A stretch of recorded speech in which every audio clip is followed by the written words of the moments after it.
Guess who's a coming? Boys a coming. Boys a coming. Oh, I just realized I gotta change some stuff. Hold on.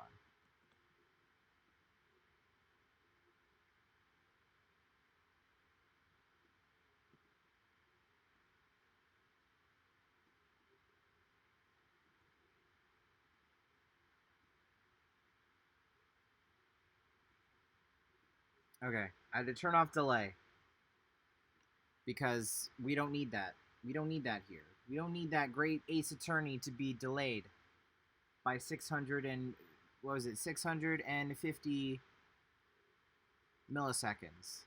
We're not about that. We don't need that here. Not here.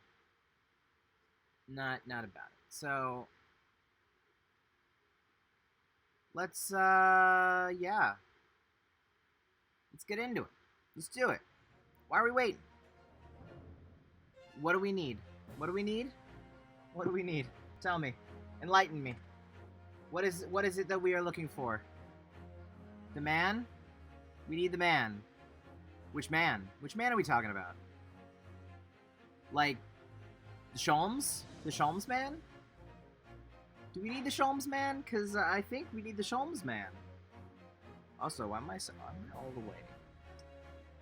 What? The Sholmes man? Yeah. Get that Sholmes man. Schmerlock Shlomes. Yeah, alright. The Adventure of the Runaway Room. Actually, there is a delay, so give me 1 sec again. No. Hold on. I gotta do it.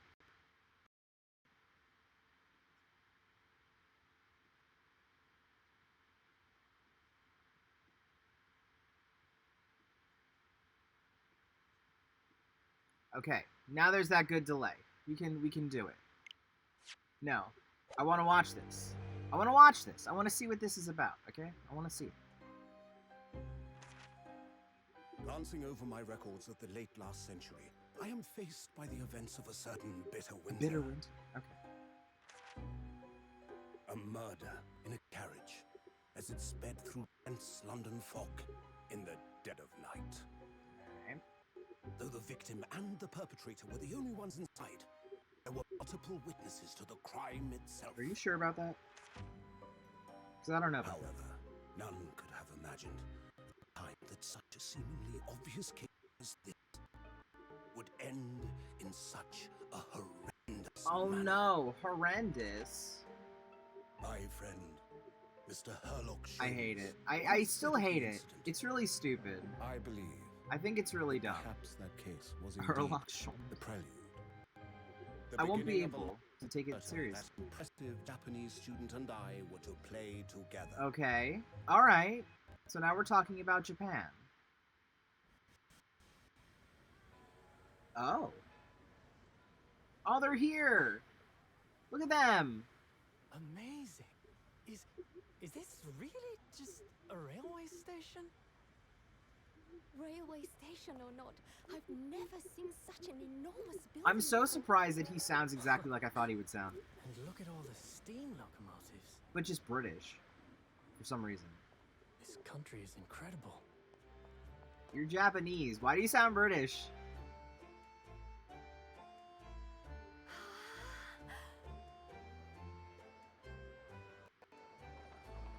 Soaps. Brian's Cocoa! Oh, hit me up with some of that Brian's Cocoa. I feel like I'm dreaming. So this is the capital of Great Britain. So, where to? Oh, hello. Climb aboard. Oh, he had a British English teacher? He's still gonna sound like, In you know. that case, the Supreme Court in Whitehall, if you wouldn't mind. My pleasure.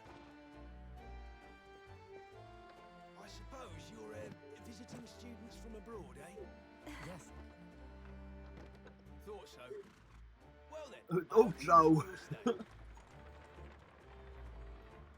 And welcome to the centre of the world, Great Britain's mighty capital, London.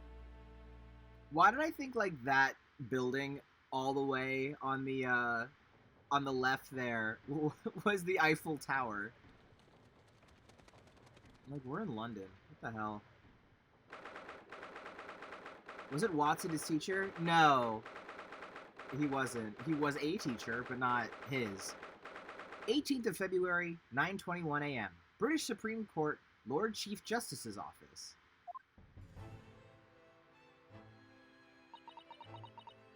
Alright, Sasato. What an incredible place. It's so imposing. It's almost suffocating. This place is breathtaking. It looks like a fortress. There are some stone buildings like this in Japan now, of course. But they've only been built in the few short decades since we've opened our borders to the outside world. Just glue some gears on it, call it steampunk. That's the trendy fashion nowadays. An authentic example like this is quite a different impact, wouldn't you agree? A far cry from the wood and paper most of our buildings are constructed from. It's certainly unfamiliar. But I think there's more to the differences than just construction materials. What is this place again? This is the Lord Chief Justice's office, Nadahodo-san, in the Supreme Court of Great Britain. The Lord Chief Justice... Oh, the Lord Chief Justice? We had instructions to report here at this time, if circumstances were different. We were supposed to let the Lord Chief Justice know that we had arrived from Japan. Ah, simple. But Kazuma can't. No. So instead, we are here in a different capacity, as envoys, to report the news of Kazuma-sama's death. Yes. And having delivered his or her message, an envoy's duty is done. So we'd have to return to Japan. If we want to remain here in Great Britain, I have to take Kazuma's place as the law student selected for the study tour. Yes. Which means you need the right requisite qualifications as a lawyer. Which is what I've been studying for. Here in Great Britain, it is the Lord Chief Justice who appoints lawyers. So that's the second reason why we're here, to have you officially recognized as a lawyer. It's the only way that we'll be able to remain here in London. I hope I'm up to scratch. Uh-oh. Ah, good morning. Oh! Hello! Who are you? Wow! Wow! You're... Wow! Wow? That color. That is a very bold yellow-ish. Yellowish? It looks like an army green, but yellowish? I don't know what to feel about this, but I kind of like it? I don't know. I'm having thoughts and emotions about this. Oh. I trust you aren't too exhausted after your long voyage from Japan. That's how he's gonna sound now. It seems I'm 1 hour, 12 minutes, and 47 seconds late. My apologies. Oh, no. Don't mention it. We're never happier than when we're standing around with nothing much to do. How fortunate. So, introductions. I'm Mael Stronghold, Lord Chief Justice of the British Empire. And I feel like a little mouse under an elephant's foot. Come on, Mr. Naruhodo, don't be a mouse. Oh, it's an honor to meet you, Lord Chief Justice Strongheart. I'm Ryunosuke Naruhodo from the Empire of Japan. Well, Mr. Naruhodo. Welcome to London, the capital of our glorious British Empire. Yes, thank you. Right, we're here, we made it. Can I examine the room, please? I want to know what's up here. Just look at all the naughty books packed together on these shelves. They go from floor to ceiling. And they're all books that you couldn't hope to come by in Japan. It's like a dream. Yes, a very bad dream. They're not all about British law either. They're books about the judicial systems of other Western nations. France, Germany, Spain, Holland. What about Russia? Why do you ask? I was wondering about asking the Lord Chief Justice how you say wardrobe in Russian. What do you think? I think perhaps it's a thought best abandoned.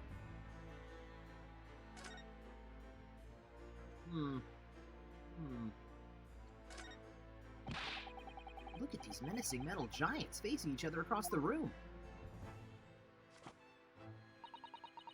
I believe they're... Yes, they're suits of armor. Oh, right. I thought maybe they were like the lion dogs we have in Japan guarding shrine gates. The Shisa? The Shisa? Really? Really, Ryunosuke? Alright.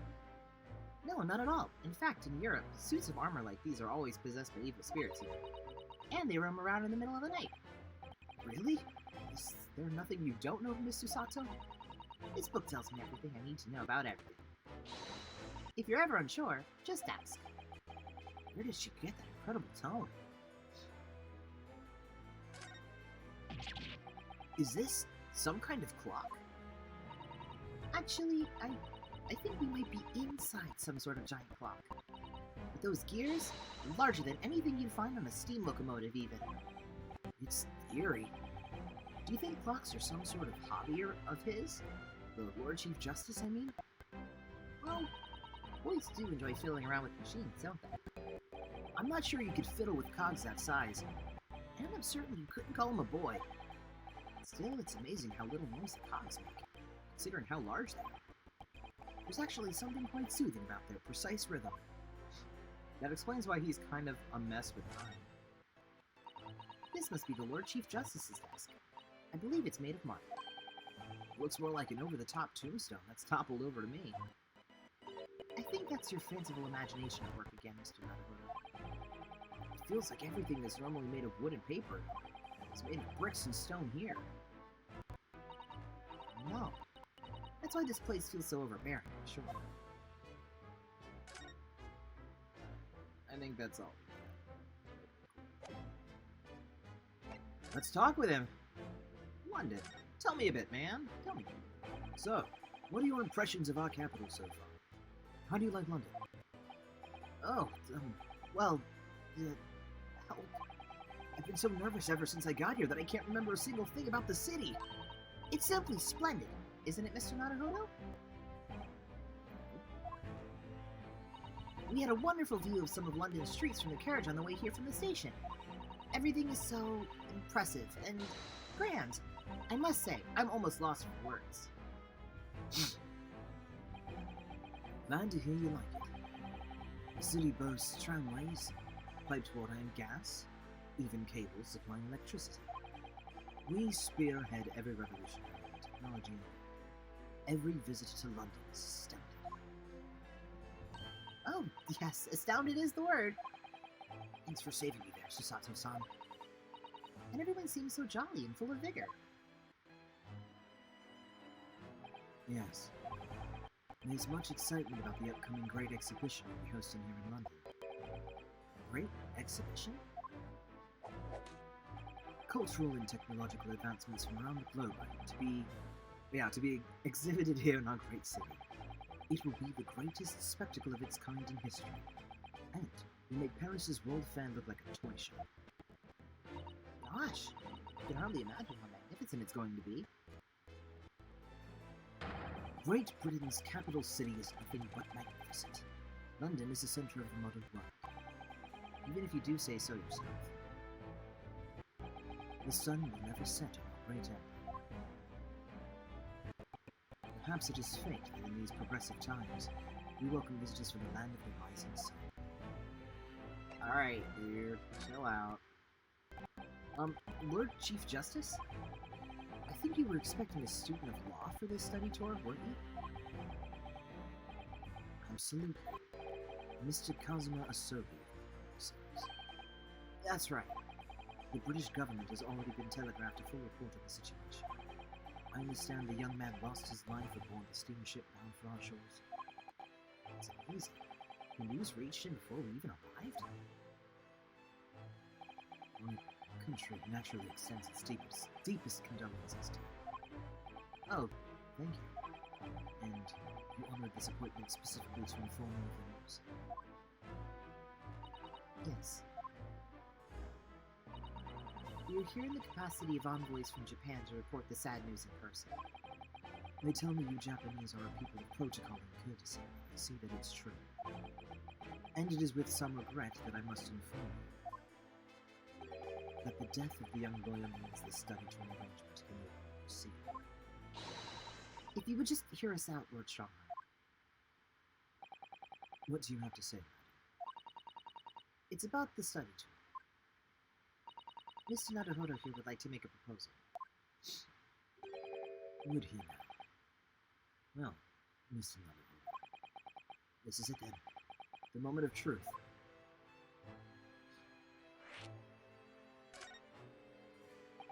The thing is, Lord Justice, Lord Strongheart, I was wondering if perhaps you would consider allowing the study tour to go ahead. Don't misunderstand. Britain would ideally like to see the tour go ahead, but without a lawyer from your country, there's nothing to be done. Well, in that case, what if there was someone else? Another lawyer from Japan. He reminds me of someone, I don't know who, but he's so intense. He kind of gives me a bit of,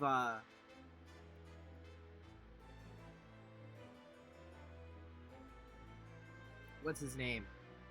From the other Ace Attorney game. The actor. With the yellow coat, with the lion hair.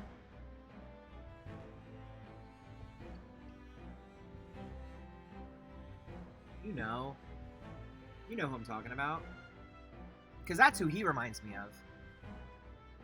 Damn. His name is a pun.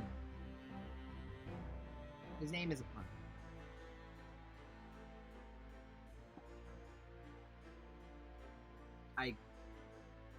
Yeah, you know. What's his name? Oh god, this is gonna bug me. Hold on, I'm gonna look it up. I'm gonna look it up. It's gonna bug me if I don't.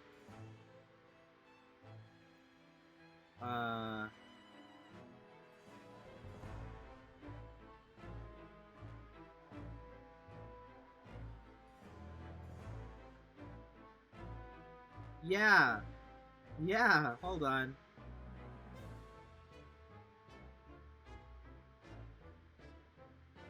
Will Powers. He's like an angrier Will Powers.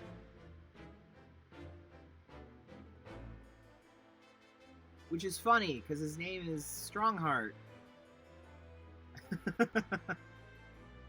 Yeah, that's funny though. Is there something I don't know? Only a single lawyer was invited to Great Britain from your country. And that was Mr. Osuna. At least that is what I had to understand. Well, the thing is, this really isn't going well at all. I just can't seem to find the right words to say to this man. Mrs. Naruhodo, I could ruin things here if I'm not careful. What am I gonna say? If there is someone else here from Japan who could be described as a lawyer, it's me. It's me. I can do it. Is that so? I mean, I don't actually have any qualifications as such, but... No qualifications, you say. And yet you still claim to be... I have acted as a lawyer in court before. Only once, as it happens. I had Kazuma to help me, and I was the accused. I'm glossing over the details. I've been spending every spare moment on the journey here to Great Britain studying. I've learned all about British law and court proceedings while I was on board the SS Buria. The voyage from Japan is some 50 days, I believe. Not what you might call full education. To become a qualified lawyer here in Britain, not only do you need a university degree in law, you must also complete several years of training. I realize it's far too short a period of time, but I can't just go back to Japan. Kazuma, Mr. Osogi's journey had only just begun. Coming here on this study tour was all he thought about. I have to carry on and do everything he planned to do. I know it must sound like I have an overly inflated opinion of myself, but I would do anything to prove that I have what it takes. Any test you care to set me? Just one chance? That's all I'm asking for. Please!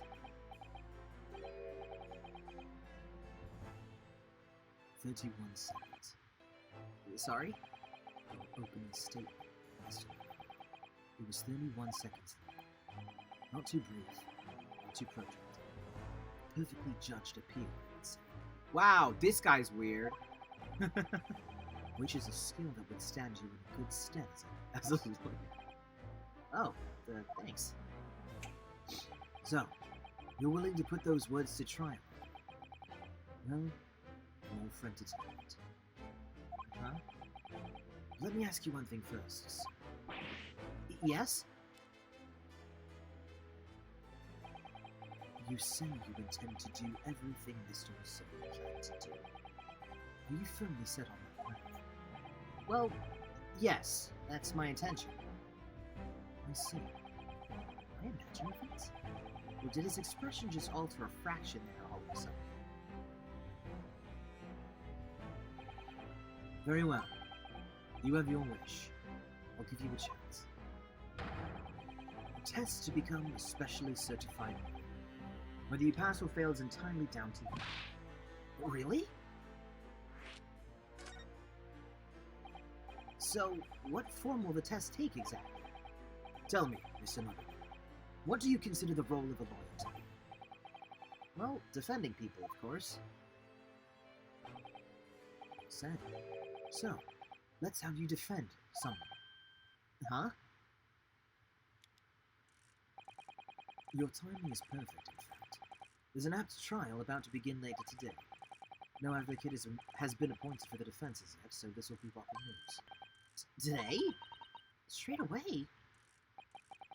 If you manage to secure a verdict of not guilty, you'll have passed on the test. What could be simpler? How did I get myself into these situations? Well, could I ask what sort of trial is it, Lord Strongheart? Yes, good question. I remember. It's a murder trial. A murder? An extremely simple case, I understand. You really can't lose. That's easy to say. But I should mention, just in case, if the defendant is found guilty, he will of course be sentenced to capital punishment. Capital punishment? He'll be put to death. Here in Great Britain, murderers are sent to the gallows without exception.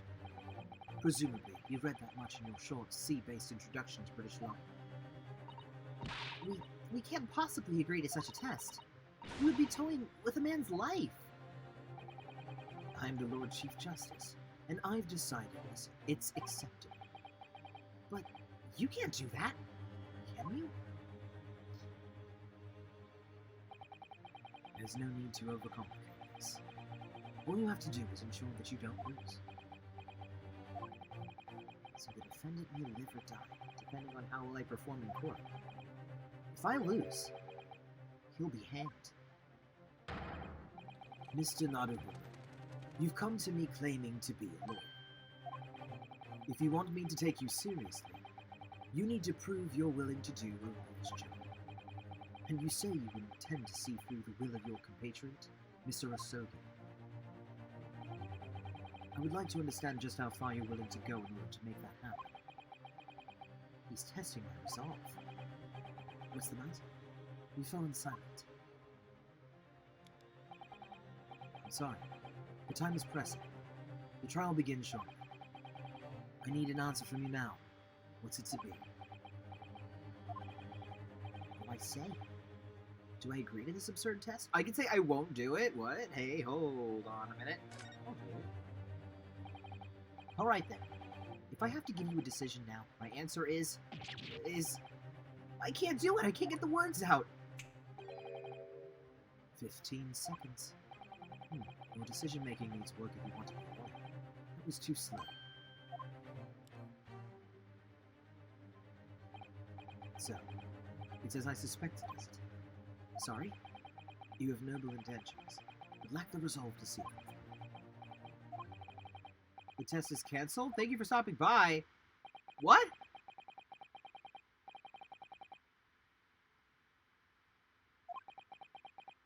No way.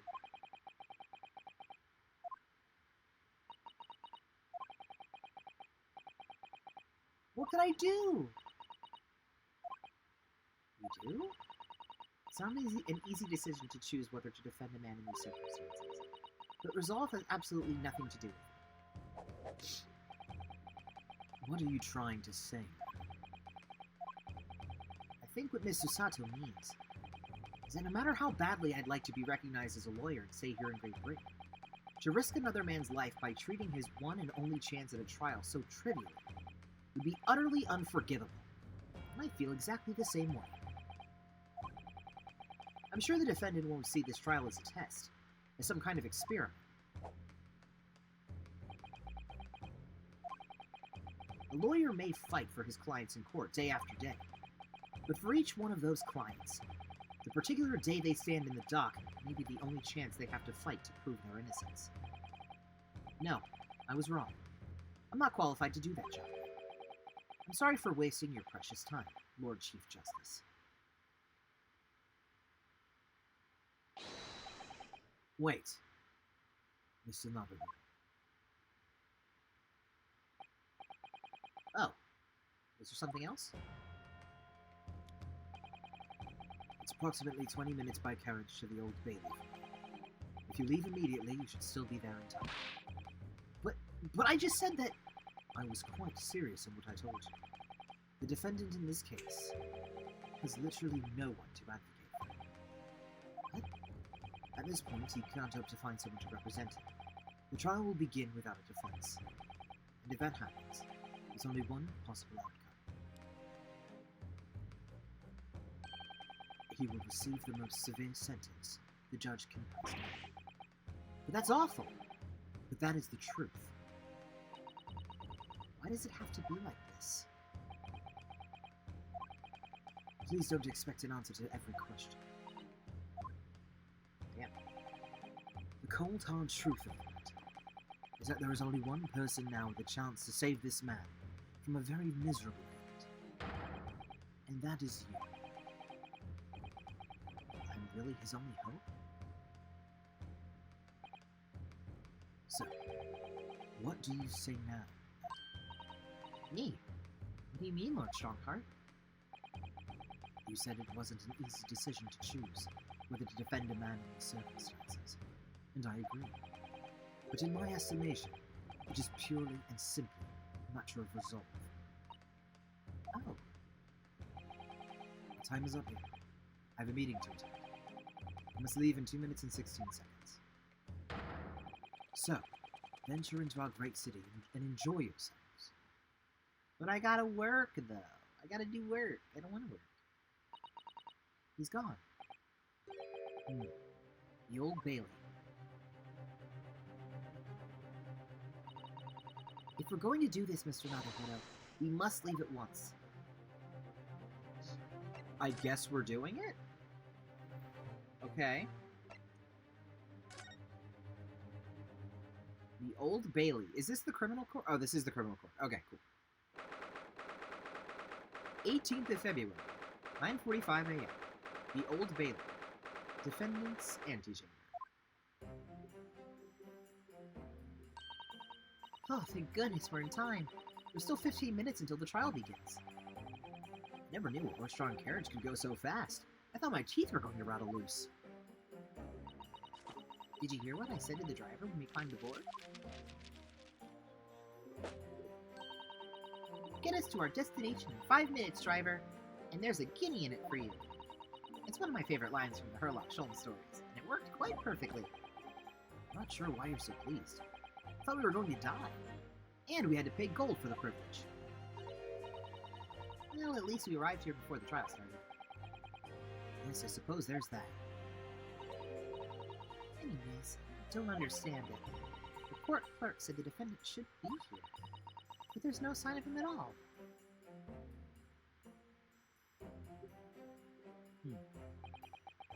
So, this is the Old Bailey. Even this room for defendants is waiting is grand. Are you alright, Mr. Naruto? I'm feeling tense, that's all. This place gives me the same sense of foreboding that I remember from the Supreme Court in Japan. An oppressive air. Almost as if the building itself is going to crush whoever is about to be sentenced. It feels like only yesterday that I was the one about to be crushed. Yes. Whoever the man you're to defend is, imagine he's feeling very alone at this moment.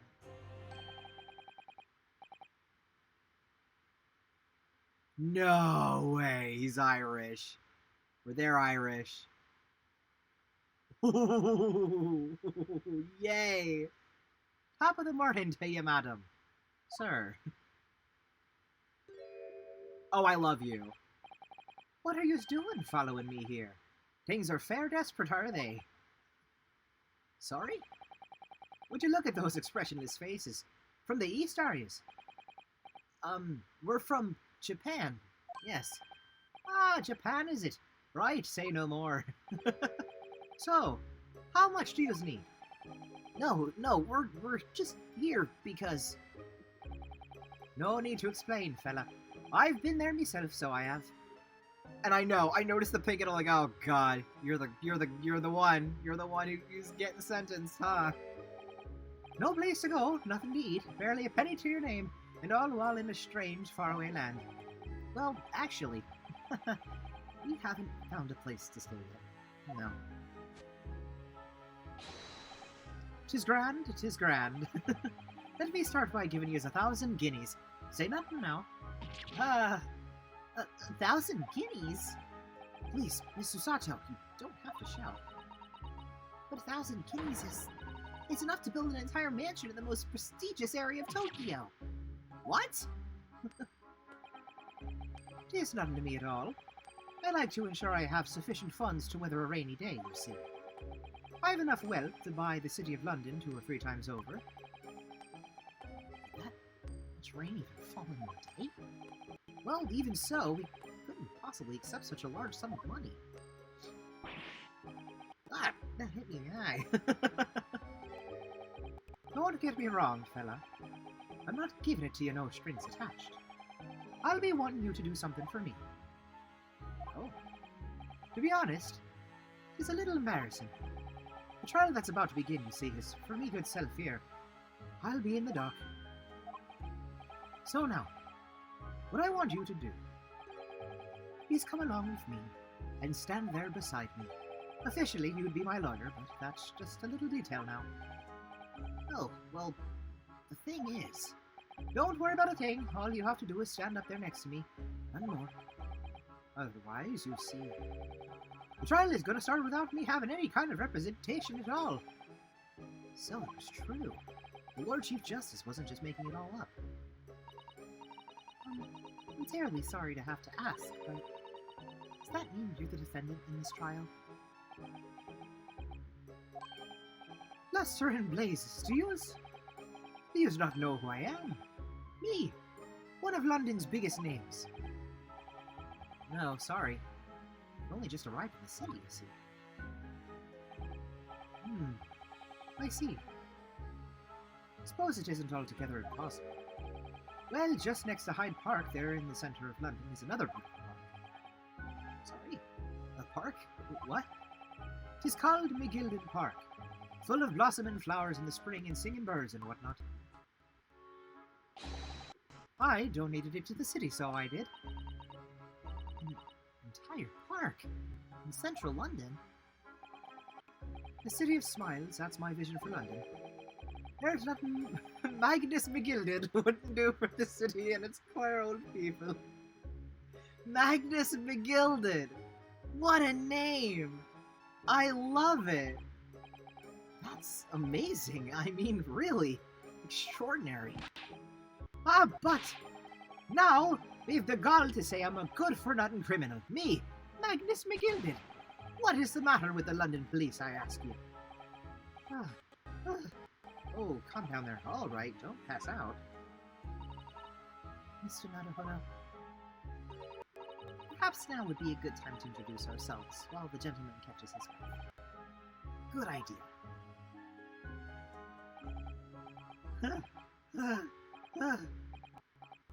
Mr. McGilded, the thing is, we're actually here in London to study British law. We're law students on a study tour from Japan, you see. So, if you don't have a lawyer for the trial yet, you'd be happy to put yourselves in our hands. What was I after saying, you daft idiot? I've given you 1,000 guineas to stand up there next to me, haven't I? Well, yes, but I wasn't really offering to just stand up there next to you. Oh, I think I see what's going on. Sorry. I know what you're thinking. This Chancellor of a fella claims to have more money than the Queen. But if that's true, why the blazes can't he hire the finest lawyer in all of England? Because he did it. That's the only explanation. Well, well, not at all. Not at all. Although, it is a little strange, to be honest. Why you don't have a lawyer? That would be the fault of the Reaper. Sorry, did he just say Reaper? Aye, the Grim Reaper of the Bailey, Lord Barak Van Zeeks. He's the prosecutor. The prosecutor is the Grim Reaper? When Van Zeek stands for the prosecution, they call the accused his sacrificial lambs. And to this day, in every single trial in which he's been the prosecutor, the accused has been damned. What? So it's reached the desperate situation where there's no one willing to stand in defense against the fella at all. You could say he's a living legend of the Old Bailey. Goodness. Lord Barrett von Zeeks? He must be an exceptionally talented professor. Professor? Prosecutor, then. And maybe professor, I don't know what he does in his spare time. Talent isn't even the word you're looking for. It's cursed. Cursed? Why on earth? The defendant is summoned, and his counsel. Please make your way into the court. The trial is about to begin. I don't even know what accent I gave him. Like, Von Karma? Maybe? I don't know. Let's see. His counsel? That would be me. Oh, 'tis time. Well then, fella, don't let me down. But I don't know anything about the case. You haven't told me what happened. Until you showed your face. I'd made up my mind, so I had. Sorry? I'd decided I'd have to defend myself in there. How would that have worked? But then, you made an appearance. A student of law, wouldn't you know?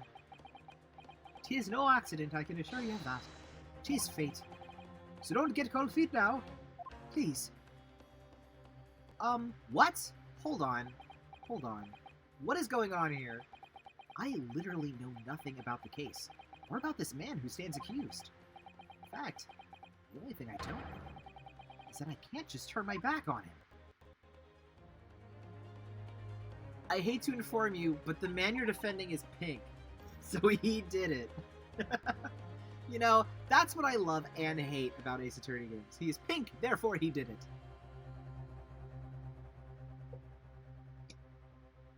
It's such a shame, but here we are.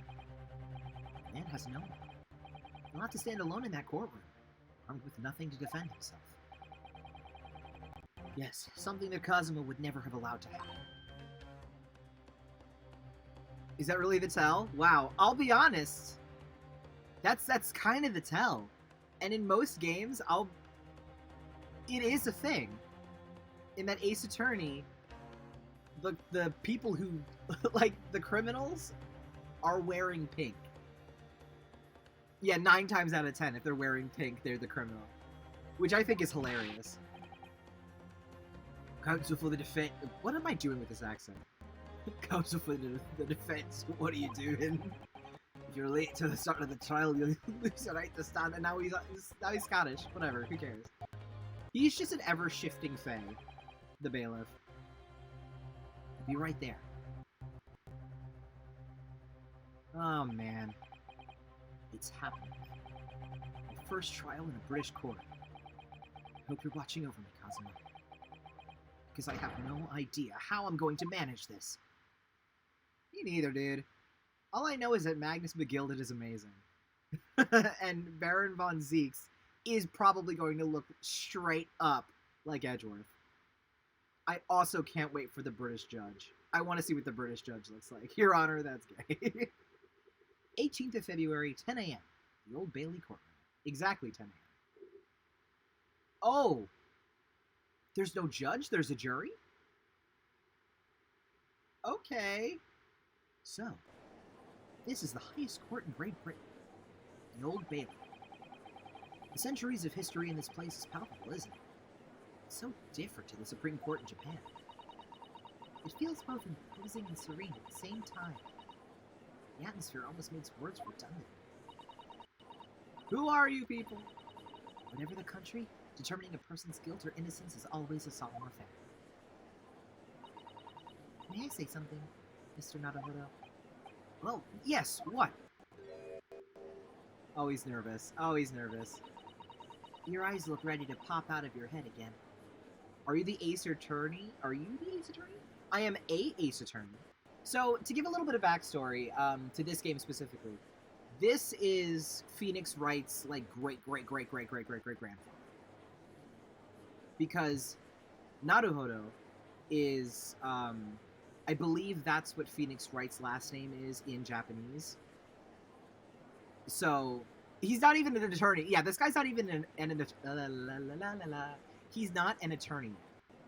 Oh, wait, what? Yeah. Hold on, I'll look up Phoenix name in Japanese. Yeah. Hold on. I believe his name in... What is it in Japanese?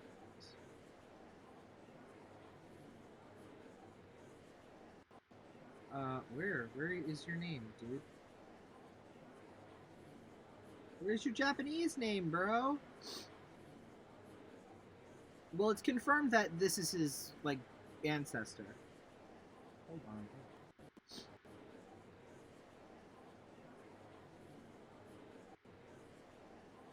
I'm looking it up. It's Ryoichi Naruhodo. That is Phoenix's name in Japanese. I knew this. I'm surprised you didn't know this, Olivia. I know, but I just can't help it. Oh, there is a judge. Ah! He does look like Edgeworth. And I love the judge. In the name of Her Majesty the Queen, I hereby declare this court to be in session. And that's how he's gonna sound. Narumitsu. Yeah, Naru is Naruhodo. Get it? There you go. It all comes together. It's Vampire Edgeworth. We are here today to determine the guilt or innocence of Mr. Magnus McGilden. I now call upon the counsel for the prosecution and defense to declare their willingness to proceed. Oh my god, you're a freaking vampire! The prosecution is fully prepared. That must be the Reaper of the Bailey. He really does look fully prepared to dispatch his next poor victim to the underworld. That's a vampire, Your Honor! Your Honor, the prosecution is a vampire. Counsel for the defense, you appear to be Eastern. Do you speak English? Huh? Oh, yes, of course. Sorry. But he asked if the defense was ready. I couldn't be further from ready if I tried. Oh, he's beautiful. What? Whoa! Hey! Yo! Vampire Edgeworth? That's kinda... That's kind of... You can't just say those things. Yo, what the fuck? That's racist, dude! Ryunosuke, call him out. Thank you? That's racist as hell. What is going on? They shroud your fear, your doubt, your trepidation. They run wild, clinging to some phantom notion of courage. The quintessential look of a sacrificial lamb. Okay, what the fuck is wrong with you, dude? Ugh, a cold shiver just ran down my spine all the way to the tip of my toes. I think it's because I noticed how racist this man is. Now, Mr. McGilden. Yes, my lord. You stand accused of murder. A capital offense. You could be sent to the gallows if found guilty. Your pacey ass ain't doing it for me either. God, I love it. Are you quite sure you wish to entrust your defense to this foreigner? As I've always said, my lord, 'tis a grand thing to give opportunities to the young, even if the fella is a student from some little island off in the Far East. Is it not the British way to ignore the dangers to yourself and give those less fortunate a fair chance? He's gonna like pull out an updated autopsy report. Yeah, this is the kind of man that would pull out ye olden updated autopsy report. I'd like to think that acts of chivalry do the great British Empire proud. Listen to Mr. McGill. What a fine gentleman, London house it to him. He donated £5,000 to the government the other day. Mother, please, may we go and play in the Gilded Park?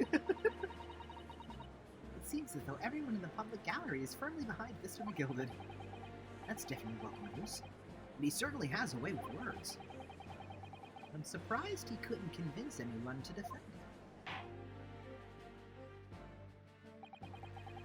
Eloquently put, Mr. McGilded, and most laudable sentence. Now, ladies and gentlemen of the jury, I'm sure I need hardly remind you that you 6 members of the public have been selected for your impartiality. Are you ready to proceed? Oh, this guy with the knife, he's also wearing a pink. We got Grandma who's wearing a pink. We've got a man in the front who's got a tie and a rose that is pinkish. And then, oh man, we've got Maid with the little ribbon that's red. I don't trust all 4 of you. I don't trust you. Impartial? I think y'all did it. He pulls an updated autopsy report from somewhere in the distant future Edgeworth's defense. Okay, so what are these people going to sound like? Yes, my lord. If the task is to send rotters to the gallows where they belong, I'm more than ready. He's going to be very, very good. At the manor, his lordship always says we should dispose of punishment. Naturally, I agree. Ha! Any criminals here would soon be wishing they never set eyes on me. Okay, cool.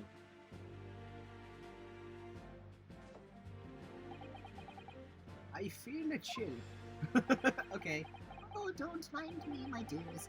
I'll just be getting on with my knitting. Must finish these mitts for my grandson. Voice acting. We love it. Ah, Mr. Nutterhood, those people are... The jury. Yes. That's something we don't have in Japan yet. That's right. I've only ever read about it. But here in Great Britain, the court's final verdict depends on the opinions of these 6 jurors. The judge passes sentence according to the law. The jurors determine guilt based on common sense. So the defendant is ultimately judged from 2 completely different points of view. But how exactly did the jurors give their verdict? Granny, you're walking on thin frickin' ice. That I don't know, but I'm sure it will become clear as the trial progresses. Yes. Prosecutor Van Six. It's been a number of years since we've seen you here in the court. I thought you'd renounced your friend. I'm known as the Reaper of the Baby. Infamy rather than fame. Oh my god, he's like Simon. He's like, oh, woe is me. I've done terrible things in my past, and now I'm back in the court. Shut up, Simon. 2.0 Vampire Edgeworth. Come on, man. But yes, 5 years have passed since I last spread my wings in this capacity. I can't believe he disappeared. Yeah, oh, Blackwell? Yeah, Simon Blackwell. I'm surprised you remembered his last name, because for a minute I forgot his last name. So, what brings you back? Is there some change of circumstance of which the court should be aware?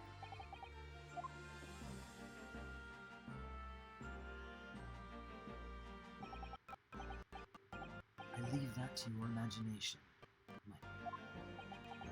So, the Reaper has been out of action for 5 years. Why did he have to choose today of all days to make a comeback? He reminds me of the RDJ Sherlock Holmes movie. He does! He really does. Don't lose heart, Mr. Naruhodo. As you wish, sir. The court nevertheless welcomes your return. Now then, opening statements, I think. A summary of the case, if you please. Certainly. As your lordship is aware, this is a case of overwhelming simplicity. You must be the only ones in here who aren't aware. The incident took place in the late evening, 3 days past. The hour was some 15? Some minutes after 10. The victim was a maker of building bricks known in the community as Thrice-Fired Mason. Thrice-Fired Mason. Oh boy. Sorry, thrice? He was a very accomplished craftsman. The bricks he fired were said to be almost indestructible. Uh-oh. The victim's corpse was discovered in an omnibus in service on the streets of London at the time. A dagger that had been thrust into the victim's abdomen is believed to be the ultimate cause of death. Here is the autopsy report from the investigating medical officer at Scotland Yard. Autopsy report! Let's give a big round of applause for the autopsy report, everyone. Oh yeah, clap it up. Autopsy report. Yeah, cheers. I'll drink to that. Is it updated? Not yet. It's in its most initial draft, so we'll see where it goes. Thank you, counsel. I shall accept that and the photograph as evidence. The autopsy report has been entered into the court record. The photograph of the crime scene has been entered into the court record. And one further item of evidence. The prosecution wishes to submit these as well. And these are... Good lord! Is that blood, counsel? Yes, my lord. Seized by a policeman who arrived at the scene. These gore-soaked gloves were taken from the hands of the accused when he was arrested. What? Mr. McGillicuddy's gloves had blood on them?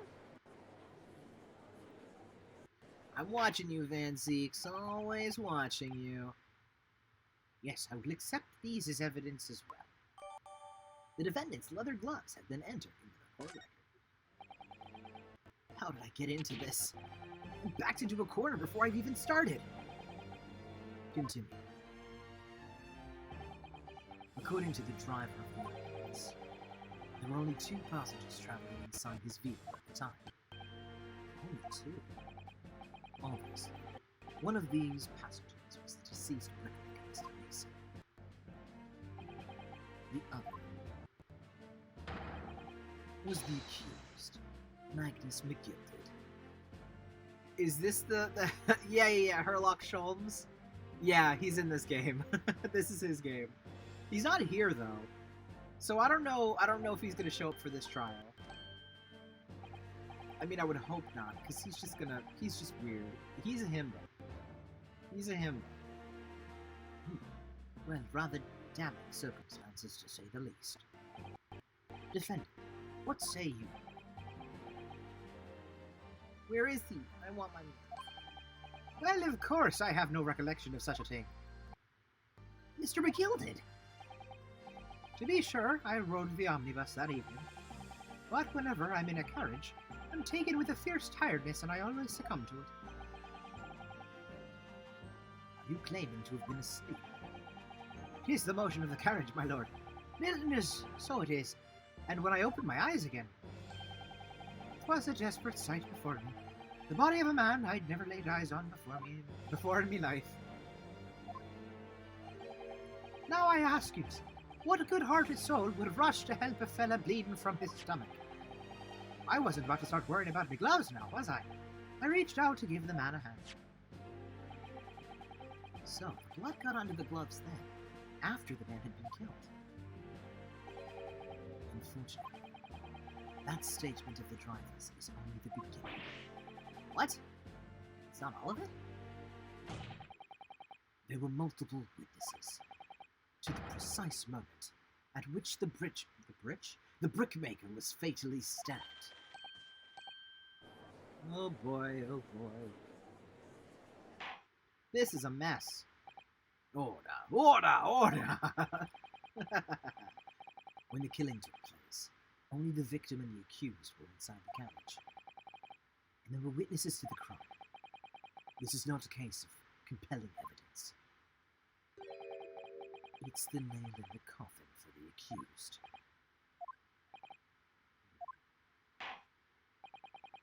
Thank you, Counsel. The circumstances of the crime have been made quite clear. I think we will hear testimony from these witnesses first of all. Your wish is my command. Bailiff, bring the witnesses in at once. You know who he reminds me of? You know who he reminds me of? He reminds me a little bit of Edgeworth. And a little bit about Count von Krolock from Tanz der Vampire. Just the wispiness of just his mannerisms. Oh no, there are a billion people. Oh no, there are oh no, there are only 3. Okay, just 3. That's why he's hot. Yeah, that's why he's hot. Witnesses, your names and occupations. His name is Beppo! His name's Beppo! His name is Beppo! Olivia, look, his name is Beppo! Oh my god. Oh my god. His name is Beppo! I'm so excited. My name is... well, everyone calls me Beppo. I drive an omnibus in the East End. Bruce Fairplay. I'm a banker in the city. My name's First. Lady First! Lady First! I, make hats for gents. Lady... I would die. I would die for him. I would die for Lady First. I love him. I love him so much. Beppo and Lay, I would die for both of them. Let's begin by confirming the facts. 3 days ago, at a short time after 10 o'clock in the evening, all of you present in the stand were in an omnibus and witnesses to the aforementioned incident. Oh, ladies first. Yes! Yes! Yes! Ladies first. Oh my gosh. Is that correct? Yes, sir. Quite right. Yes, sir, that's right, sir. You're slow, man. Gotta get with it. These puns, these punny names. It's like Ace Attorney's the whole thing, is the punny names. Very well. Please proceed to your formal testimonies, please. Each of you will tell the court precisely what you saw. Oh boy, here we go. I bet Fairplay's a sore loser. Yeah, right. He cheats. Yeah. He's not even looking you dead in the eye. Of course he does.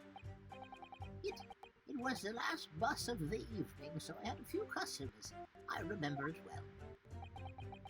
The victim and the man accused of killing him were sat next to each other inside the bus. Then, out of the blue, the accused just reached over and plunged a knife right into his guts.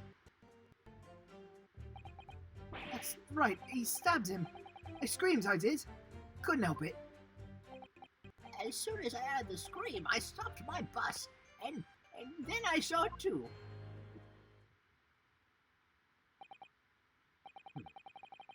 Unambiguous testimony, I must say. Exactly.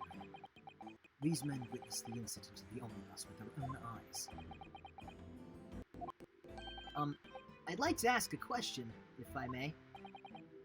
Yes, Counsel. Well, this testimony makes absolutely no sense to me whatsoever. Why not? Well, the incident took place inside a moving carriage, didn't it? As has been clearly stated from the outset, yes. Well, in that case, how could those two witnesses possibly have seen what happened? There's no way they could have seen the inside of the moving carriage.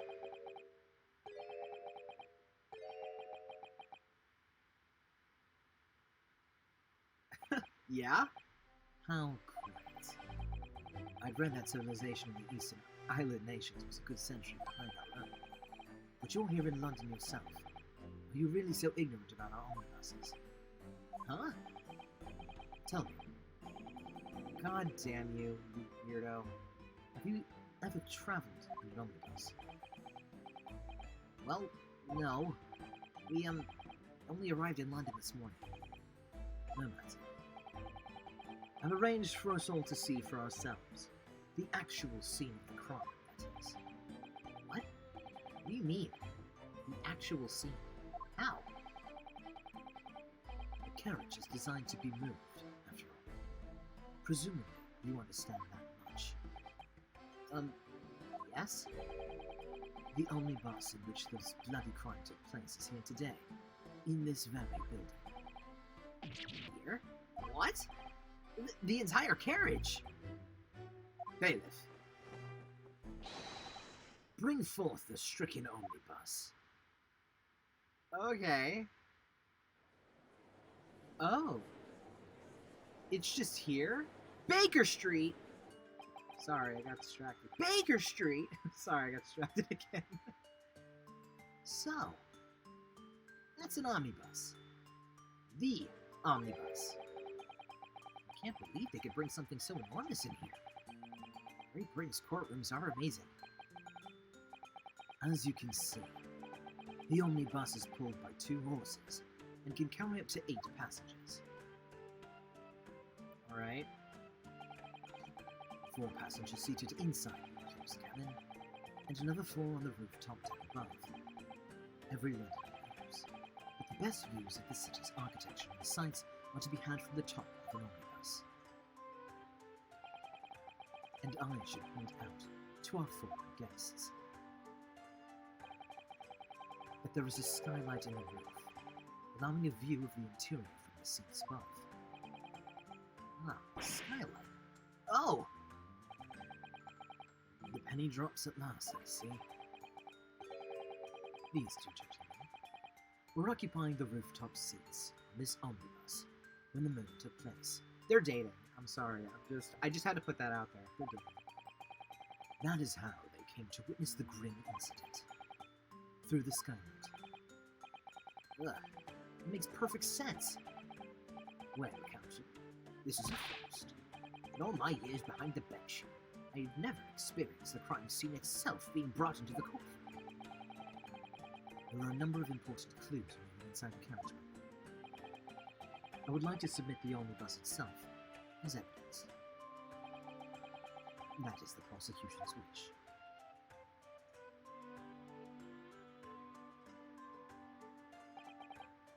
Very well. I see no reason why not. This omnibus is hereby formally accepted as evidence. The omnibus has been entered into the courtroom. I can't believe it.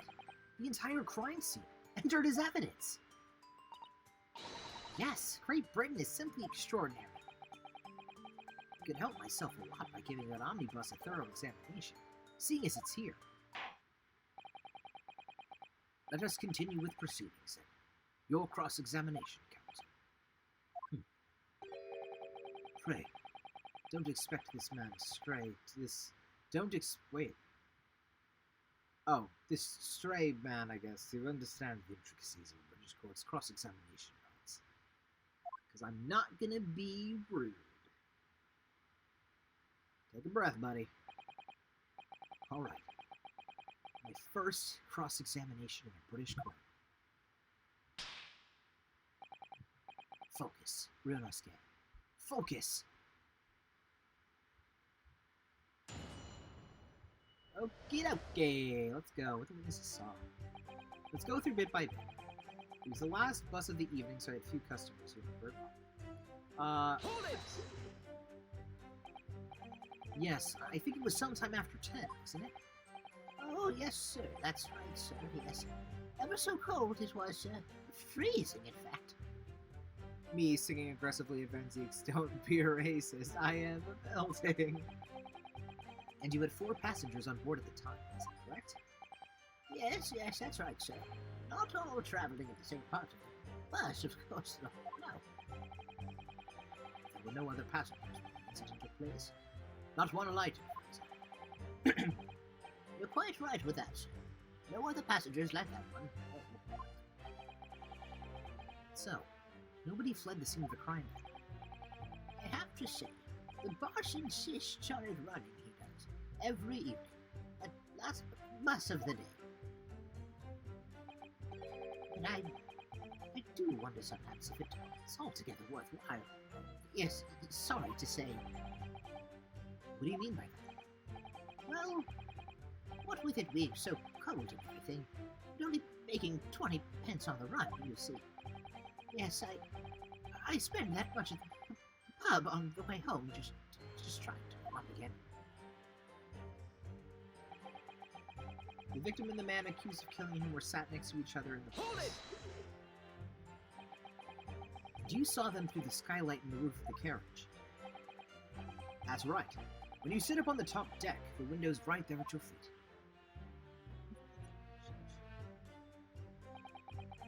Give this man a blanket! Yeah, like some hot cocoa or something. he's way too chilly. We can warm him up a bit. There was a lamp on the inside, so I had a pretty good view.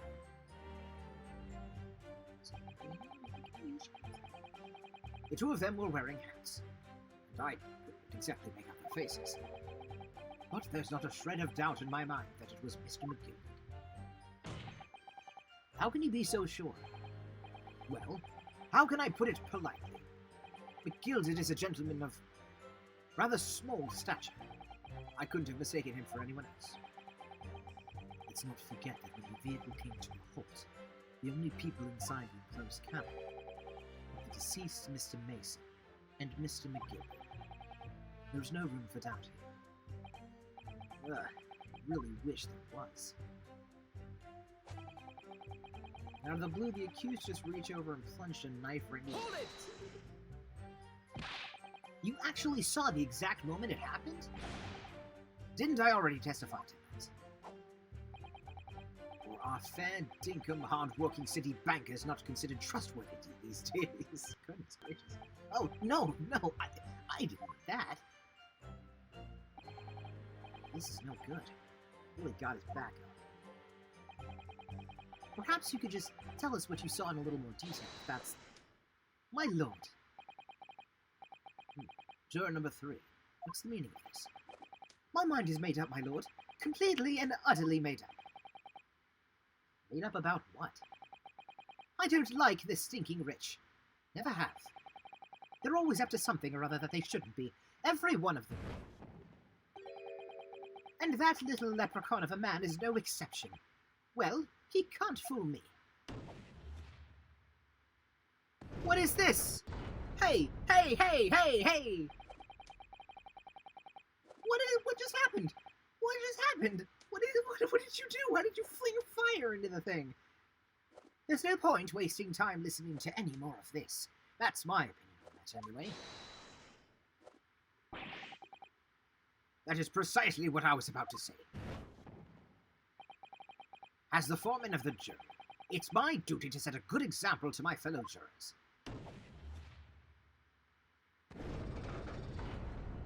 I don't... What the... What is happening here? Let me see. Yes, it seems that's how the members of the jury give their verdicts.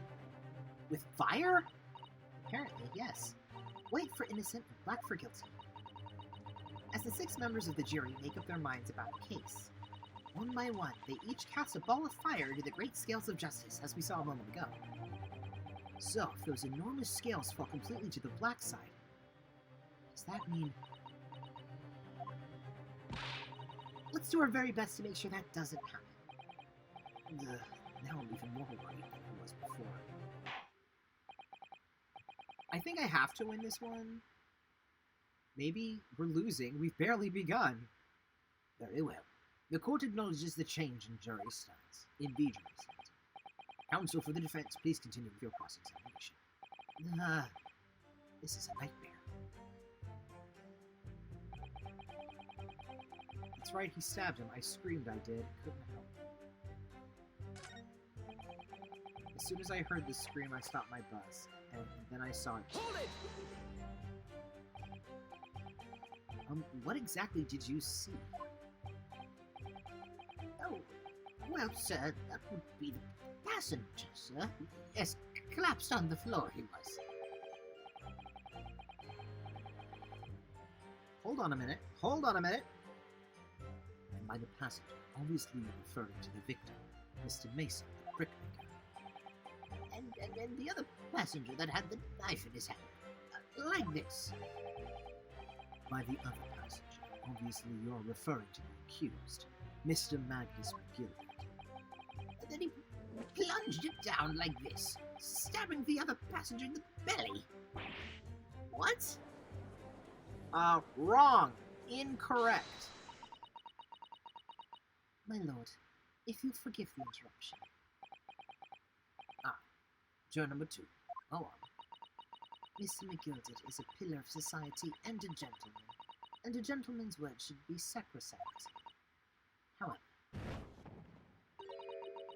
those of us in service know we must accept hard truths. Wait, what are you about to do? Dispose of the rubbish. Hold on a minute. What happened?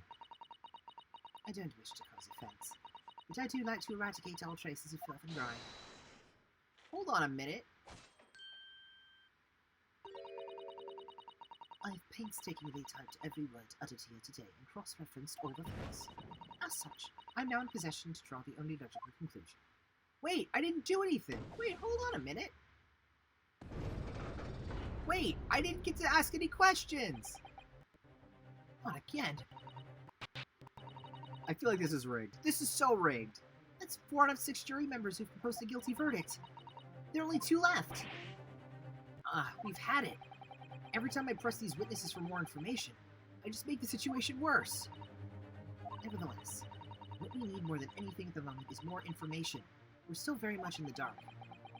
I suppose I'll just have to keep pressing the witnesses, knowing that more sparks may well fly. We mustn't give up hope that we'll uncover something that will give us a way to fight back. But... Alright, keep trying. I can't give up. Just need to keep calm and listen to the witnesses' statements again. Alright, so when it happened, only 2 people in the enclosed cabin area were the victim and the defendant. And so help me, 3 whole people witnessed the man trying to defend to the deed, or do the deed. I don't like to be pessimistic, but we do seem to be in a rather difficult situation. What am I supposed to think here? Is Mr. McGilvert really innocent? Or could it be... Before we jump to conclusions, our first task should be to gather information. We need to understand the case much better than we do. Yes, you're absolutely right. Let's listen to those witness statements again. A little more carefully this time. Okay. So, I still haven't pressed this one. So we'll press this one. He stabbed him, you say? And you were sitting up on the roof deck, were you? Yes, that's right, sir. I was up on the roof seats. I remember seeing the little gent sitting next to the fellow that was stabbed. I'd been thinking about a new hat design, you see, so I was just gazing absent-mindedly around. But then I happened to look down through the skylight. It was sticking right out from his belly, that huge great knife. Okay, so we found an inconsistency right off the bat. And let me tell you what it was. It actually did help you a lot. Guys, stop it. Stop that. The jury looks like they're even more convinced my client did it than they were before. That appears to have made everyone even more dubious that Mr. McGilded is telling... Oh, that Mr. McGilded is telling the truth. If only we had some evidence to counter their suspicions. Mr. First, Oh, yes, sir? is this the knife you saw? Oh, good grief! Yes, that's it! The very one, sir! Is that... Yes, Counsel. This is the blade that was driven into the victim's belly like a stake through the heart. It is a blade of considerable size, Counsel. It is. And furthermore, the scabbard is emblazoned prominently with a certain initial. The letter M, which seems oddly familiar. Yeah. Please. No. M. For Magnus, perhaps? Or McGilded, possibly. Take your pick. It seems this particular big name in London made a magnificent mistake.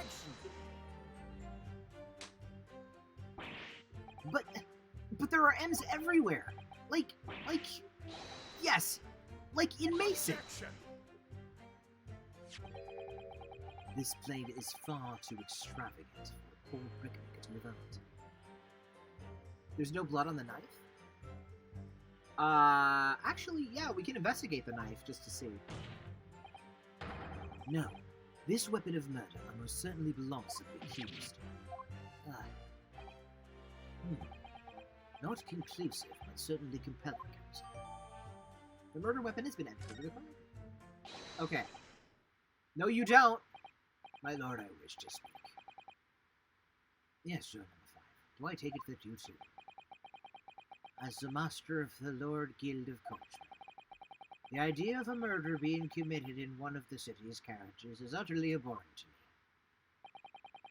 me. It wouldn't be right to make a decision before hearing all the facts, though, I said to myself. But I've heard enough now. The horse is bolted, as they say. No, please, just keep it open-minded. Gee up now, Silverblaze. The finish is in sight. Jesus Christ, come on. Beppo is a long-standing member of the Guild, and I trust what the man says. Oh, thank you, sir. You're too kind, sir. This is too unkind, sir. Which now means that 5 jurors agreed to condemn this man. Granny, come on, Granny. Come on, Granny. Madam Juror number 6. Yes, dear. What can I do for you? I've heard the testimonies of the witnesses in the stand. Oh, yes, I certainly have. Still got my hearing, you know. Then pray tell me, why are you yet to pronounce your name? Well, dear, the thing is, I'm a creature of habit. I always go to the park at around this time of day and sit on a nice bench and get on with my knitting. There's a lovely little park just near where I live. McGilded Park, it's called. The gentleman donated it to the city, you know, to put a smile on Londoners' faces, he said. I can't imagine such a fine young gentleman would have it in him to take another man's life. He's always doing wonderful things for the city. That's right. A man like that wouldn't stab someone, surely. Mother, maybe go to the McGilded Public Library later. You donate a library? Jesus. How many Londoners live with their heads in the clouds? Do you people not know? What kind of a man this McGilded really is? What kind of a man is he? The philanthropist, Magnus McGilded, has enough wealth to purchase the entire city he claims to value so. But where did all that wealth come from? Your client is a Shylock, sir, and one with the very darkest of souls. What? Stone the Crows! McGilded lends money, so extortionate rates of interest. So his victims have no hope of paying. When they default, he takes possession of everything they own. He is a vulture that preys on the weak. I've never heard of any mention of that before. Your faculties have deserted you, I'm sure, madam. So, has this thought not crossed your mind? Would a man wealthy enough to buy London in its entirety not on account of his own? What possible reason could this man have had to make use of a public omnibus service? You're not saying that... The victim, a poor brickmaker, had next to nothing to his name, save considerable financial liability. It will come as no surprise that his creditor was the accused, Magnus McGilded. But let it also be known that the very day Mr. Mason was killed was the final repayment date for his debts. Good gracious. The brickmaker was destitute. He had lost his house. He had not a shilling with which to repay his debts. And in the end, this pitiful soul had the very last thing he owned taken from him, his life. By the merciless philanthropist pretender, Magnus McGilded. I don't believe it. If I might add something brief. Mr. Sato? You claim that the victim had been lent money by this man. But where is the evidence to support your claim? I can't read. When did he get a wine glass and some wine?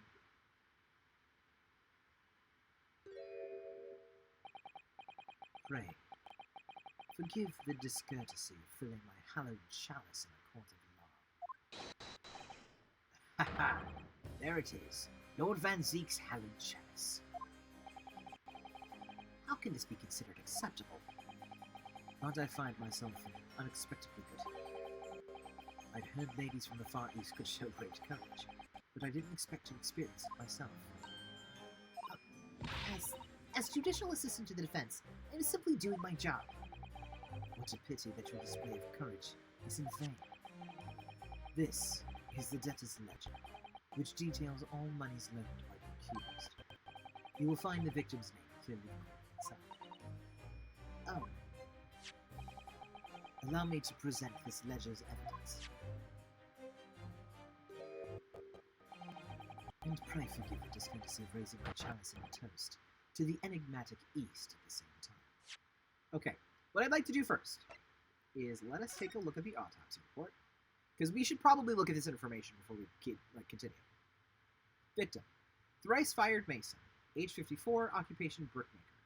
Time and cause of death: 15th of February, 10 p.m. to 11 p.m. Stabbed once in the abdomen with a knife while journeying in an omnibus. Died due to internal hemorrhaging resulting from the trauma. Cool. Crime scene photo. Yep, right in his gut. Gloves. Let's take a look here. This is definitely blood, isn't it? Not the most pleasant sight to be confronted with on our first day of learning. Well, nothing will come of grumbling now. No. By the way, is Mr. McGilded right-handed? Yes, I believe so. He was toying with a coin in his right hand a little earlier. So that's the glove on his left hand. Oh no, it is his right hand. Sorry, they were flipped over. Ah, pity. If only he'd been left-handed. I think blood on either glove would be fairly incriminating, really.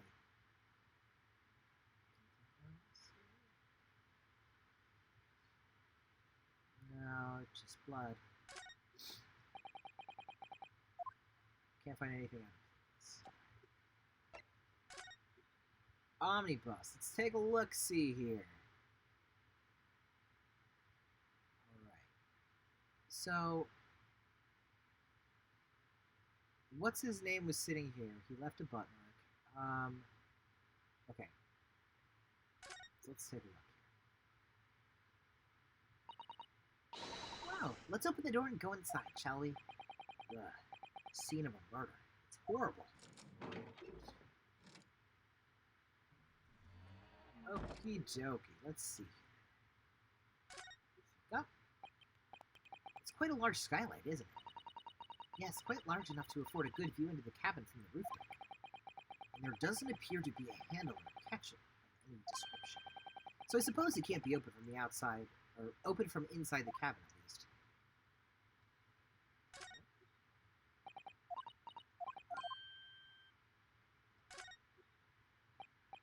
Ah, that's a poster for the great exhibition that's due to start 6 months from now.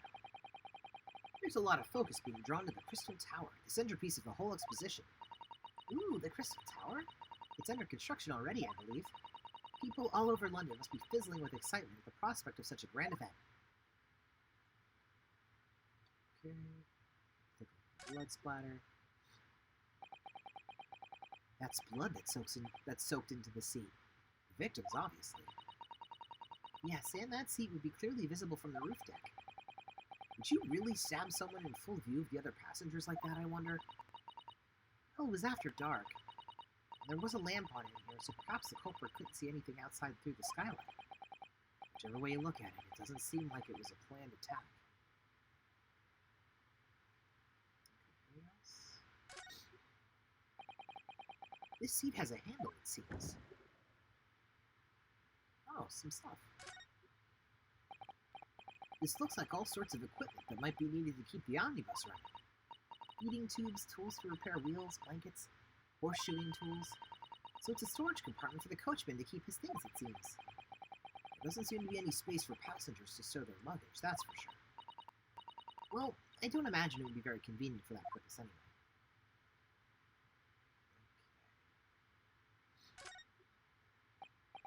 Ah, that's a poster for the Great Ace. Okay.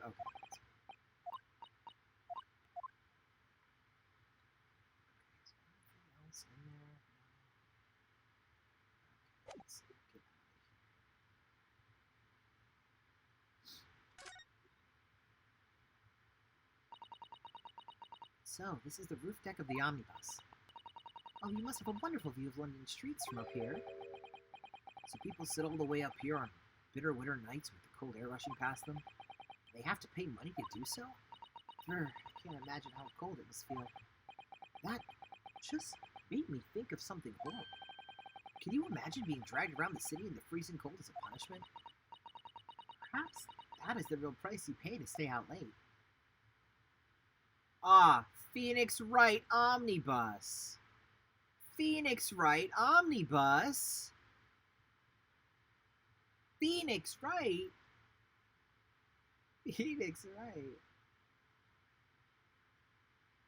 Ah, man, that's goofy.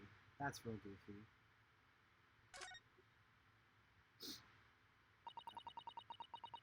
Oh, okay.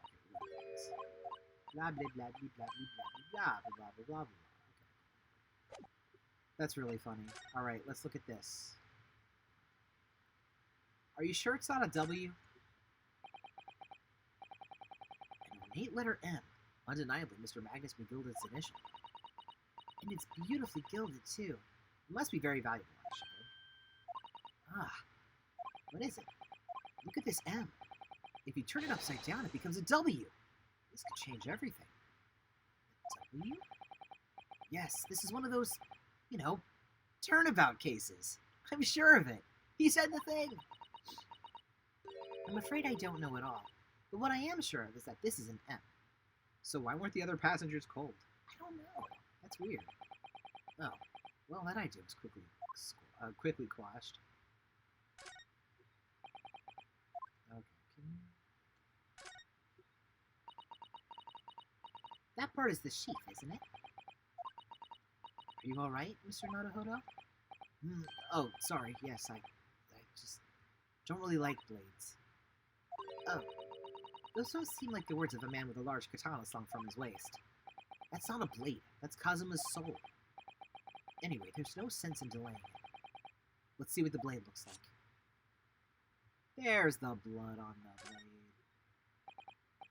blade. Ugh, that looks a lot like blood. That looks a lot like blood. It surely is blood. The victims. Ugh, an Englishman's blood looks a lot like a Japanese man's blood. Did you think it wouldn't? Sorry, it's just that we've only just arrived here in Great Britain. I'm finding it a little hard to adjust. Yes, I do understand.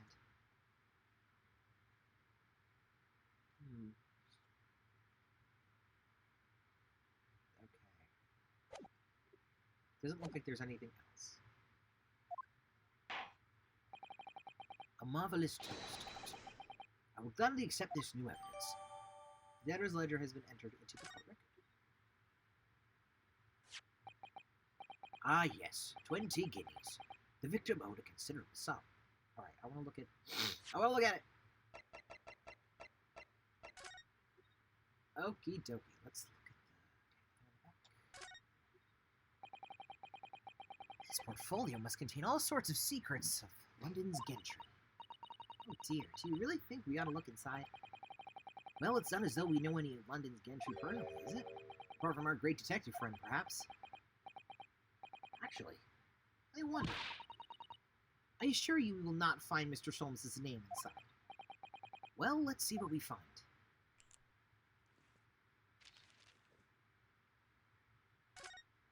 Bunch of scribbles. Gosh, it's crammed full of gentlemen's names, isn't it? Well, I suppose they're probably not all gentlemen at all, are they? After all, not everyone in this country is well off. Ah, goodness! What is it? Look at this. Do you see the name here? Bruce Fairplay. Should that mean something to me? It does sound strangely familiar, actually. Bruce Fairplay, the witness testifying at this very moment. Oh, yes, of course, the banker. Why is his name in here? Ah, he borrowed 20 guineas, did he? Look, the repayment date is fast approaching. It's possible that this is just a coincidence, of course. But this could be very useful information. Ah, Bruce Fairplay, huh? Interesting. And the accused made quite certain he had ample recompense. Well, it would seem I've had the wool pulled over my eyes. Regrettably, that is the modus operandi of the accused. And it's such a pretty little puck, too. What a scoundrel. Granny, no! Still, maybe it's all for the best. Wait a minute! Let's think about this a little more before... I don't stand for nonsense. You people... Oh, I didn't get to do anything. That was it. The last juror's decision.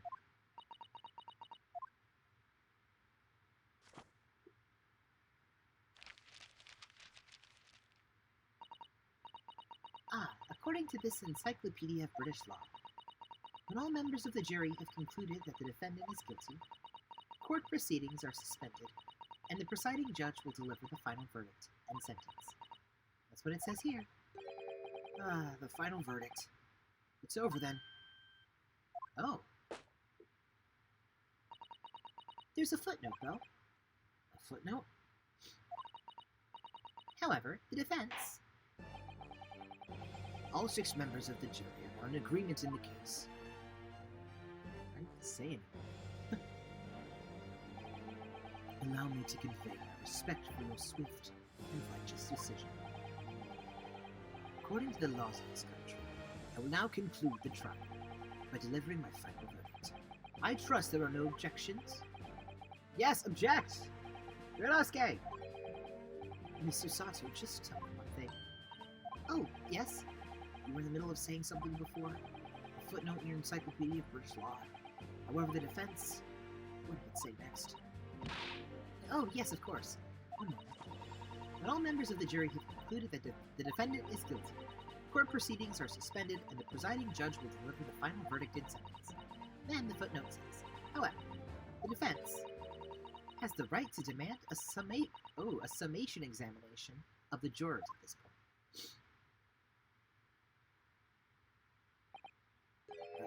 Summation?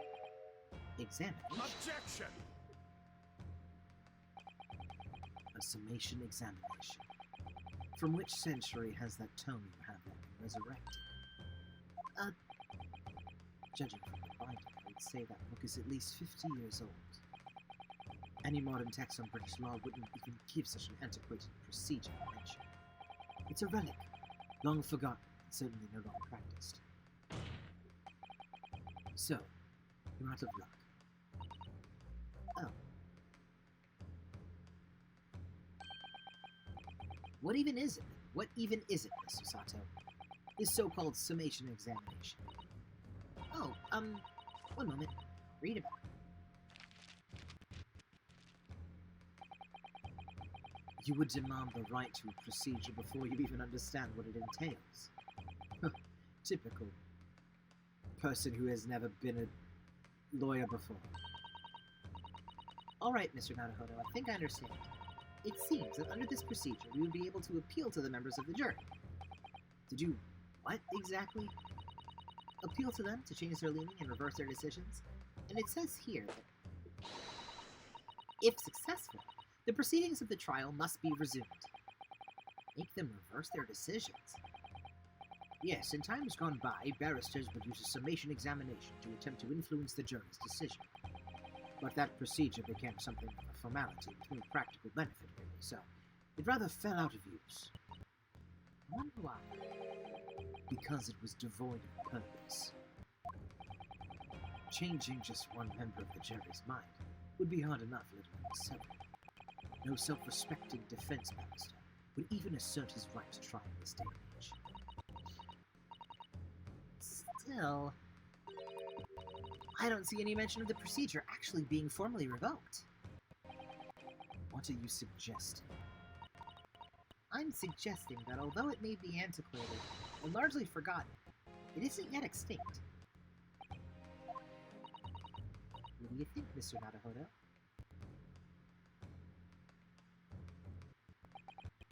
Summation examination. Our last possible option.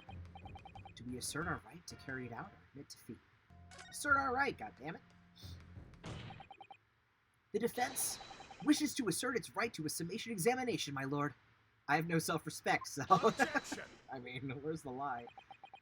London is the capital city of the most powerful nation on earth.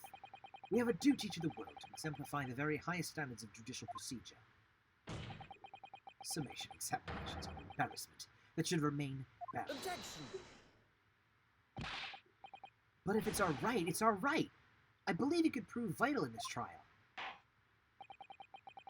The defense's petition is perfectly valid. The court will proceed with the summation examination. This is madness. Foreman, are you and the remainder of the jury ready? Well, I'm not. There was no mention of this in the letter I received, you see, so... All members of the jury will be asked to explain on what grounds they have reached their decision. On what grounds? You must all testify your decision and explain why you believe the defendant to be guilty. Well, my lord, you're rather putting us on the spot. This is most irregular. No mention was made of this before. I don't really hold with all this justified law. It seems to have thrown the jurors off. It seems none of them have experienced this before. All right then. The summation examination. A defense procedure no practicing lawyer has attempted for years, is it? Well, just maybe. It might be the opportunity we've been looking for. To turn this trial around. So be it then. Ladies and gentlemen of the jury, the court hereby calls upon you to state the grounds on which you find the defendant, Magnus McGilded, guilty of this most serious crime. Oh boy. Here we go. Judicial findings. The jurors' contentions. There was no one else inside the carriage at the time, so it has to have been him. I trust the driver. He's an excellent member, it seems. 4 passengers, with fares totaling 20 pence. He stuck the chap next to him just like this. Brazen, I must say, absolutely brazen. I have simply typed and collated all the statements made thus far, and drawn the logical conclusion. You can't trust the kid. Fair is our motto. We haven't raised prices above 4p for years. The scoundrel stabbing the poor man on the floor. It beggars belief. Gotcha, Granny. I gotcha. He wasn't stabbed on the floor. He was in a chair. I'm starting to wish I hadn't pushed for this now. And it was something that Beppo mentioned earlier. He turned around and saw him on the floor. He wasn't on the floor. He was sitting in a chair. 4 pence.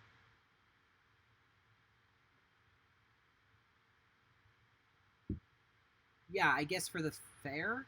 For the fare on the omnibus? I don't know. We'll see if we can press them for more information. Some of the jurors don't seem to have wonderfully formed arguments, though, do they? Late at night? The 20 pence...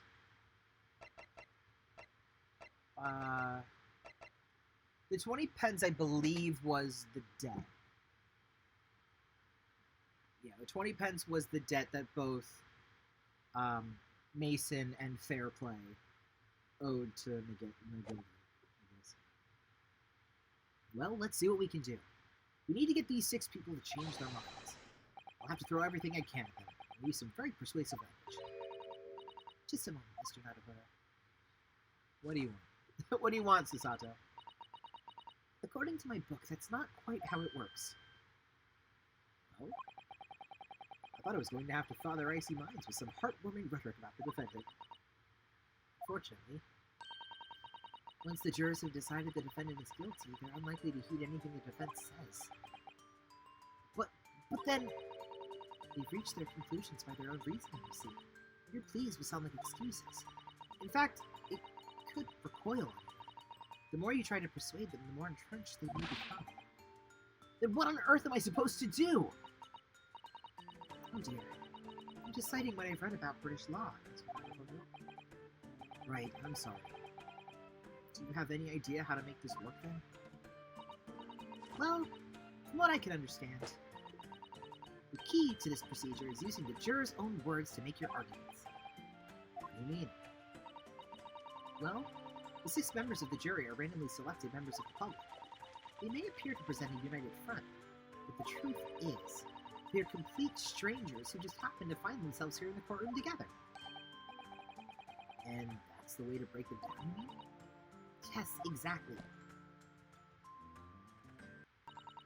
We must listen very carefully to what each member of the jury says, and see if we can identify any contradictory statements. If we can, we then contrast the statements and pit the corresponding jurors against each other. I see. So it's contradictions in what 2 or more jurors say that we're looking for. In a way, then, this is similar to a regular cross-examination. Oh, yes, I suppose you're right. Find contradictions in their statements. Pit the jurors against one another to break them down. Alright, I might be able to pull this off. No, that's not right. I have to pull this off! Alrighty, let's get it. Can we start proceedings, Counsel? I would ask you to take the stand for this. I'm expecting a clear and concise rebuttal. Yes, my lord. Whoa, we get to stand in the front? Hell yeah. The defense's rebuttal. There was no one inside the carriage at the time, so it must have been him. Okay. So let's press. Certainly, the testimonies we've heard suggest the victim and Mr. McGillicuddy were alone inside the carriage. Precisely my point. But could there be some other explanation? Something we haven't considered yet? Such as... Why is your flower so stretchy? Well, perhaps that's something we could, all work out together now. Now, listen. Maybe you don't know how things work around here because you're from foreign climes. But we're here to form our opinions as individuals, and I have. Oh dear. He doesn't appear to be in the mood to consider an alternative point of view, does he? No, I'm going to have to pit the jurors against me. Like Susato-san said, finding contradictions in these 6 people's assertions is the only way I'm going to succeed.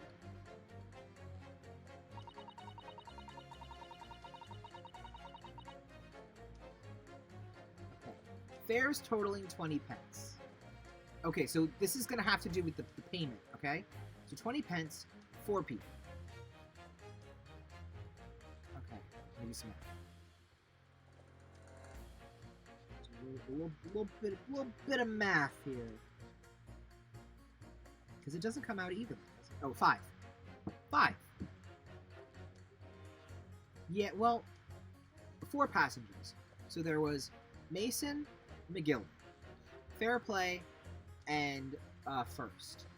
So that's 4 people, 20 pence for totaling 20 pence. So altogether, they each paid 5. So he mentioned fares of 4 pence. We haven't raised prices. You two. Yeah. Objection! Got it. Those 2 statements clearly contradict each other. They do. Explain yourself, counsel. Me? Oh dear, what have I said? I swear on silver blazes, mane and mane. I haven't the first idea what you're talking about. According to the group testimony we've heard so far, there were 4 passengers on the omnibus on the night in question. And according to the coachman, Mr. Beppo, he took 20 pence in fares. Quite right. I have those precise details typed neatly here in front of me. And juror number 5 also told us the following. The fare for the omnibus is always 4 pence. That's it. And it is a fair and convenient single price, just the way London's carriages should be operated. But that doesn't add up at all. In fact, it leaves a glaring discrepancy in the facts. Why? Why? 4 passengers paying 4 pence each? You do the multiplication. It would be 16 pence. Exactly. As I said, it doesn't add up. Figures are by 4 pence. In fact, or precisely 1 person's fare. 1 person's fare. Yes. In other words, on the omnibus that night, it's distinctly possible there was another passenger we've heard nothing about. Gracious.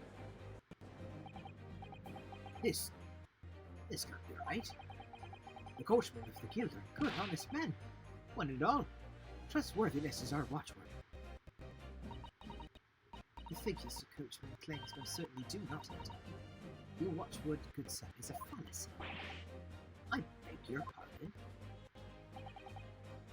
Mr. Guildmaster, I think you want to consider that if this trial were to end now, the news will surely spread all over London. The news that one of your coachmen tried to hide the fact that he lets nefarious characters ride his omnibus. Alright then. How do I make it so this miserable trial doesn't end? Well, according to my book here, you simply launch a ball of fire into the innocent side of the set of scales. Now hold your horses there, coachman. We were all in agreement. Wait till I get my hands on you, Beppo. Okay, here we go. Ah, this is all just very irritating. Begging your pardon, sir. I'm going to do the same. Oh! Thank you, maid! For the love of Mike, not you as well. A penny can be the difference between a smile and a tear. I certainly can't put my trust in someone who doesn't follow my exacting standards of financial matters. Oh, really? I think it's only proper that we hear from the witnesses again. The dog is wanting weapons. Well done, Mr. Nadahodo, you did it! If we can manage to change 2 more jurors' minds, we can force the trial to continue. 2 more, actually.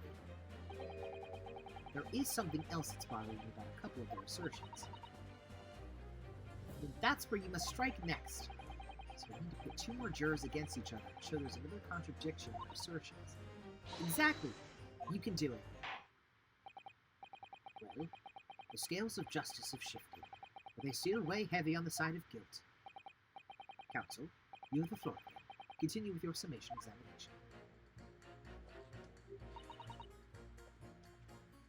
Okay, I'm changing my leaning to innocent. I should like to hear what the slipshod bookkeeper has to say.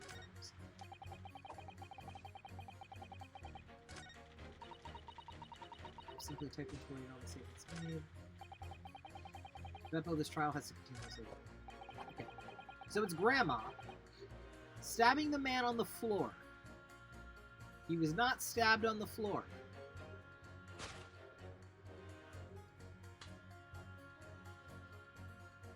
Okay, these two. Because he struck the chap next to him. And then on the floor. Objection! Those two statements are completely contradictory. What? Explain, counsel, post haste. Oh, dearie me. I was only knitting a jumper for my other half. What is all this claptrap? What does contradictory even mean, I ask you? We've heard from more than one witness that they all allegedly saw the actual moment when the defendant stabbed the victim. Now, out of curiosity, juror number 3. What? Can't you see that I'm busy here? How would you say the defendant stabbed the victim? What sort of motion was it? Ah, want to test me, do you? It was like this. Stuck the fellow next to him without even getting up. Just like the prim banker said. Yes, that was Mr. Fairplay's testimony. Quite true. Now, juror number 6. Oh, is that me, is it? What can I do for you, young man? How would you say the defendant stabbed the victim? Oh, well, dear, as far as I understand it, it was like this. He stabbed the poor man after he'd collapsed on the floor. The coachman said so. Now don't move. Take a look at these two jurors. He stuck the fellow next to him without even getting up.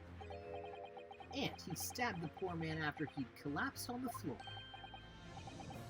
And I never. There. They're stabbing in totally different directions. What? Bless my stitches. What a muddle. What this tells us is that there's a strong possibility one of the witnesses isn't telling the truth. Oh. But why? Why the dickens would they lie? I don't know that yet. What I do know is that if the trial ends at this point, we may never find out. We may never know the real truth. Ladies and gentlemen of the jury, can you really let that happen? In all good conscience? Lies, you say? Oh, dearie me. I can't abide people telling lies.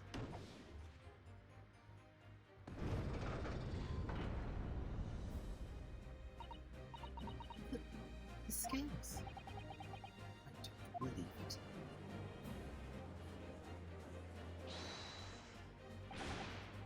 Wait! Now hear this, my fellow jurors. I warn you. You cannot listen to this man. Look at him in his black suit. He's clearly some devious Eastern sorcerer using magic on us all. If I could use magic, do you really think I'd be putting myself through all this? Answer me this, dark jinx. Huh? Me? What exactly is the problem? What of it? Two witnesses of slightly different recollection of events. What are they? Let's see. The Shylock did stab the victim as he was sat next to him in the omnibus. And this young dandy saw him do it. And now let's see. The victim collapsed on the floor with Shylock stabbed him again. And this old lady saw him do it. Well, what's to say it didn't happen like that? Who are you calling a dandy, sir? Why I should take this knife to you? Who are you calling old? Why I should take this needle to you? They're ready to kill each other.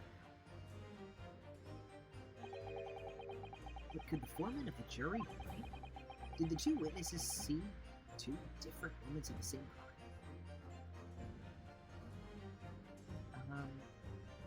It's out of the question. He never fell.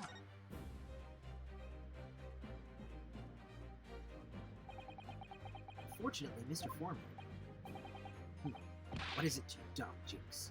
Come on, out with it. What you're suggesting is impossible. It's out of the question. What? What are you talking about, man? How can you possibly say that? You do realize that I'm only doing my job. As foreman of the jury, I have a responsibility to steer everyone in the right direction. So, where's your evidence? That's what we want to see. I say the two witnesses saw two different moments of the same crime. If you say that's out of the question, show me some proof. Looks like the only way I'm going to convince him is present him with something he can't dismiss. Something irrefutable hard evidence, some irrefutable hard evidence. As you wish. But I'll give you the proof. It's out of the question that the two witnesses saw two different moments of the same crime. It's proven by...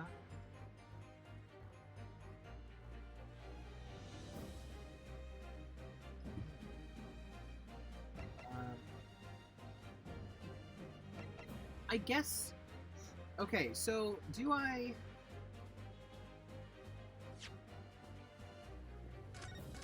I would like to see. Okay, so here's my thought process.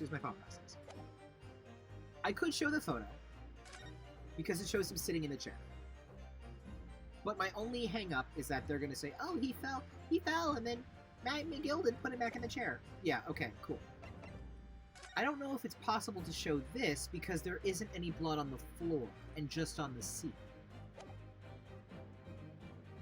So if he was stabbed once in the chair and fell on the floor, there had to have been blood on the floor as well, because he got stabbed a second time on the floor. So I'm going with the omnibus itself. I might be overthinking it, but I want to say it's because there's only blood on the seat and not on the floor.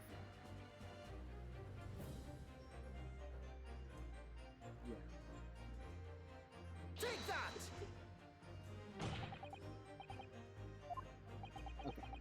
So I guess no.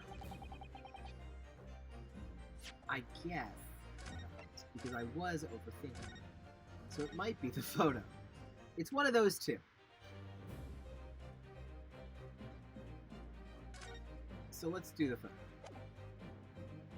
Take that!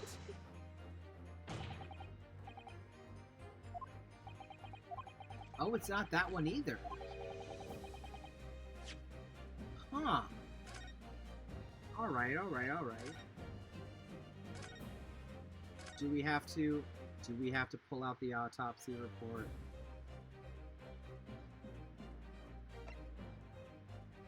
A single stab wound. It really was that simple. Take that! It really was that simple. It just said it straight up in the autopsy report. Oh god. According to what's written here, Mr. Mason was stabbed in the abdomen. Only once. Only once? It's quite simple. The victim was stabbed precisely one time. Which means these witnesses can't possibly have seen it happen two different times. Alright. I concede defeat. I hate when they make you think it's something so complex, but it's not. Right? It's terrible. I hate it. Wait, that means 4 jurors are now leaning to not guilty. We've done it, Mr. Naruhodo. We've won. I mean, we haven't won. We just continued the case. What are you playing at, you dandy fool? Shut your trap, sir. No one deceives me. But we had a consensus. I said shut your trap. I know a liar when I see one. And if the chap ever dares to cross the threshold of my shop, I'll take this razor-sharp blade and shave every last hair off his head. That's weird as hell. Please tell me he's a barber. Please, I was thinking that too. I was like, oh, please tell me he's a barber.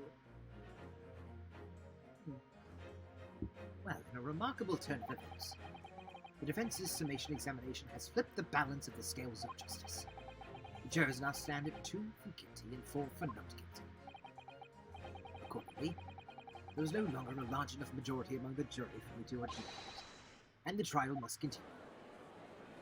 Yeehaw!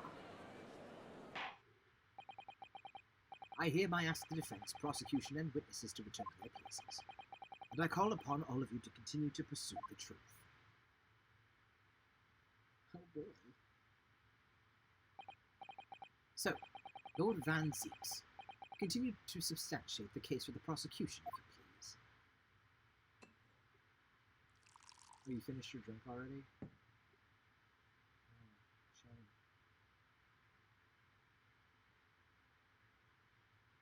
Give it a sniff. Oh!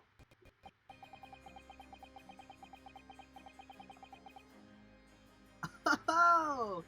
Having savoured the rich aroma of the carmine contents of this hallowed chalice, it may seem crass to crush it to dust. Pray forgive the discourtesy. Van Zeeks? There's a call in here, is it just me? As your antiquated tone no doubt says, the prosecution may not speak during a summation examination, so I honor to deathly silence and listen to the charade. It seems I overestimated the intelligence of the jury. Well, no matter. There is nothing so hard to prove as a self-evident truth, I'd say. No. And why else would we grace the courtroom without presence, after all?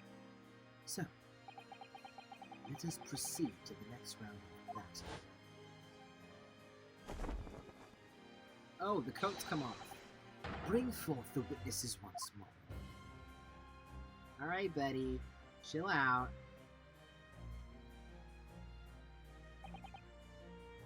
Witnesses.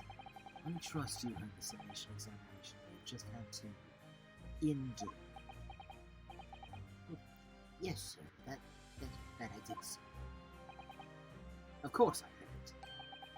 Oh, yes, sir. I heard it. You, sir, are the end.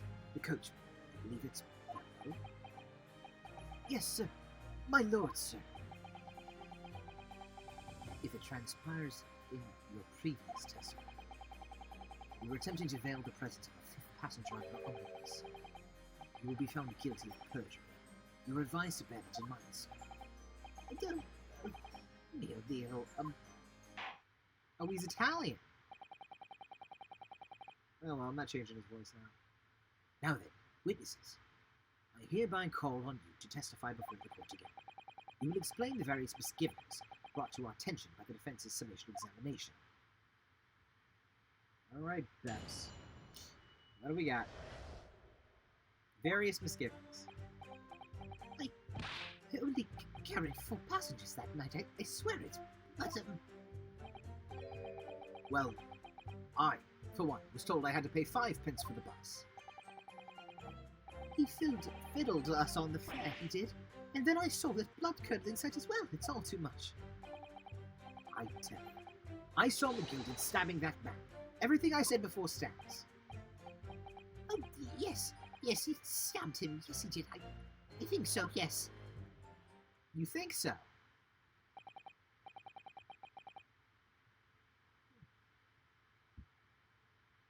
Counsel, make sense of this for me, please. The phantom fifth passenger conjured into existence by my learned Eastern friend never existed. The confusion has arisen from the coachman's sly little concierge. Pepper, explain yourself. Terribly sorry, Guilds Master. The guild's fare is 4 pence across the board. You know that. You might understand. But you've been overcharging our passengers by a penny a fare. It's so cold. And the last run of the day is always half empty. You've been dishonest, coachman. I'm sorry.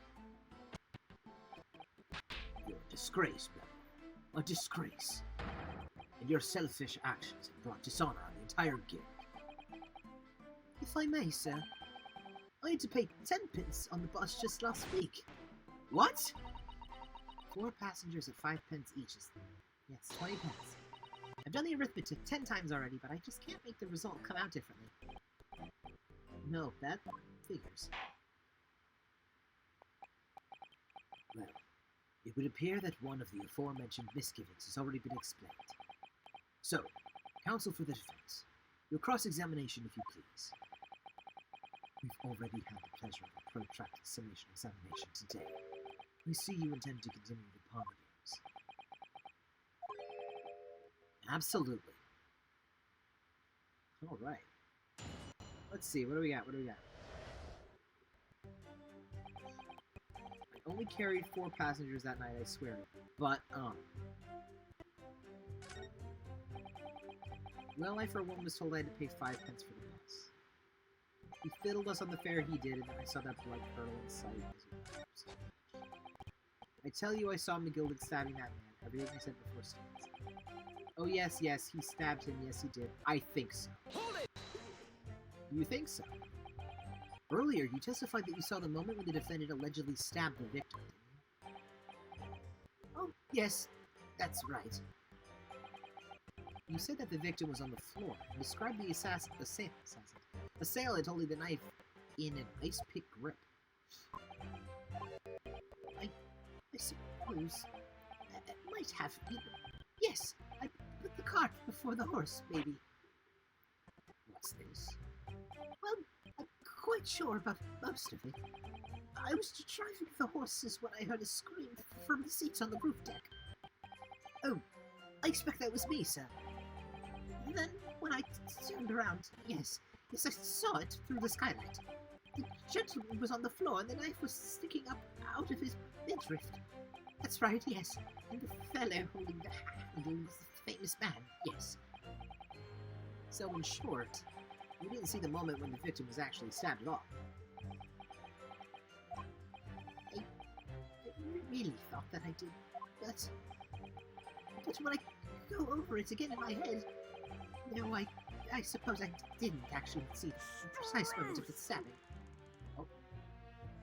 You! Alright. Excuse me, sir. Why are you biting that? Do you have something to say about that, Mr. Fairplay? Now, you listen to me.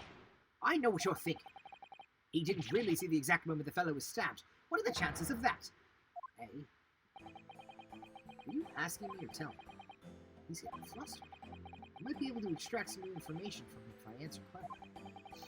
Could he have just happened to see the exact moment the crime was committed? No chance. Well, it is a little hard to believe, certainly. Unless you spend your time peeping through a skylight on the top of an omnibus, that is. Peeping? I'm a respectable city banker, I'll have you know. And I know what I saw. I remember it as clear as a Ballarat that day. Ballarat. It was a grim scene, I don't mind telling you. Thank you, Mr. Fairplay. Oh, excuse me if I was getting a little hot under the collar. I would ask you to supplement your testimony with a clear statement about what exactly you saw. Oh, I can do that, all right. I'll tell you just how grim it was. Do you think I'd forget the sight of those blood-soaked hands after that butcher stabbed them? Alright, tell me more. Blood-soaked? Him? Well, perhaps soaked is laying it on a little thick. But anyway, there was definitely blood all over them. Both of them were covered in it. And you saw that from the roof, through the skylight.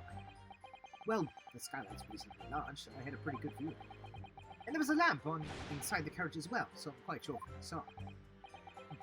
This banker's latest statement.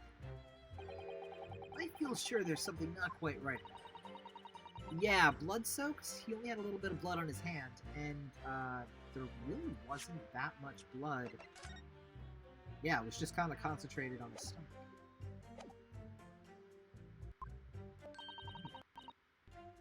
Let's go and call him out. Not long ago, this trial very nearly came to an end. Somehow we've managed to keep our chances alive here. Can't waste this cross-examination. I have to use it to bring some new facts to light. If you're not careful when you press these witnesses, the danger is that the jury will end up believing something unhelpful as they did before. Maybe We can't let the fear of that happening stop us from uncovering important information.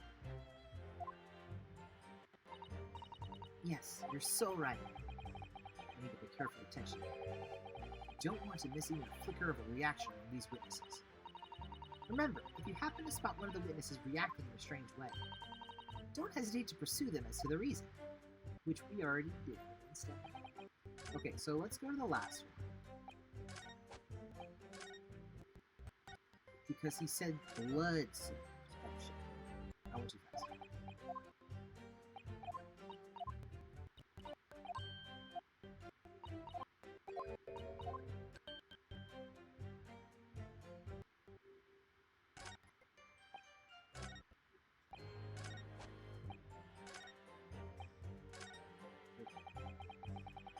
The sight of those blood-soaked hands.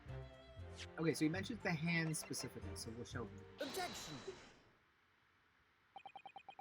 Blood-soaked? Hands? Well, I admit that soaked might be laying it on a little thick, but anyway, there was definitely blood all over them. Both of them were covered in it. Well, I'm very sorry to disagree, Mr. Fairplay, but that's more than a little peculiar. What? Here are the gloves worn by the defendant, Mr. McGilded, on the night in question. Oh, yes, right. And there certainly does appear to be a sizable dark-colored stain there. But as I'm sure you can clearly see, it's only on the right-hand glove. In short, Mr. Fairplay, your testimony is inconsistent. But, no, that can't be right. So, you're the liar here, then? That's right. You were quite clear about it. You said it was both hands. Mr. Fairplay, if your last statement was a lie, it calls your entire testimony into question. You say you saw the moment the victim was stabbed. But is that really the truth? Yeah, Objection! It was a simple mistake. You can't justify accusing this man of lying. Yes, it was in both hands. It was only one, but the fact remains. The victim's blood was on the keys. Objection! No, Mr. Fairplay categorically stated that he saw blood all over both hands.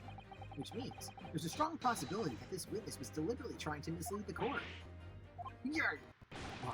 Why, I'm a city banker, for pity's sake. My word should be the gold standard. Gentlemen, not some gutter sniper.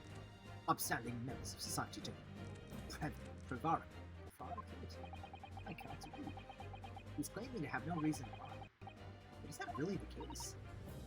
Mr. Naruhodo, if we had some evidence to explain why Mr. Fairplay might be lying, it could turn the tide in this trial completely. Yes, we have it.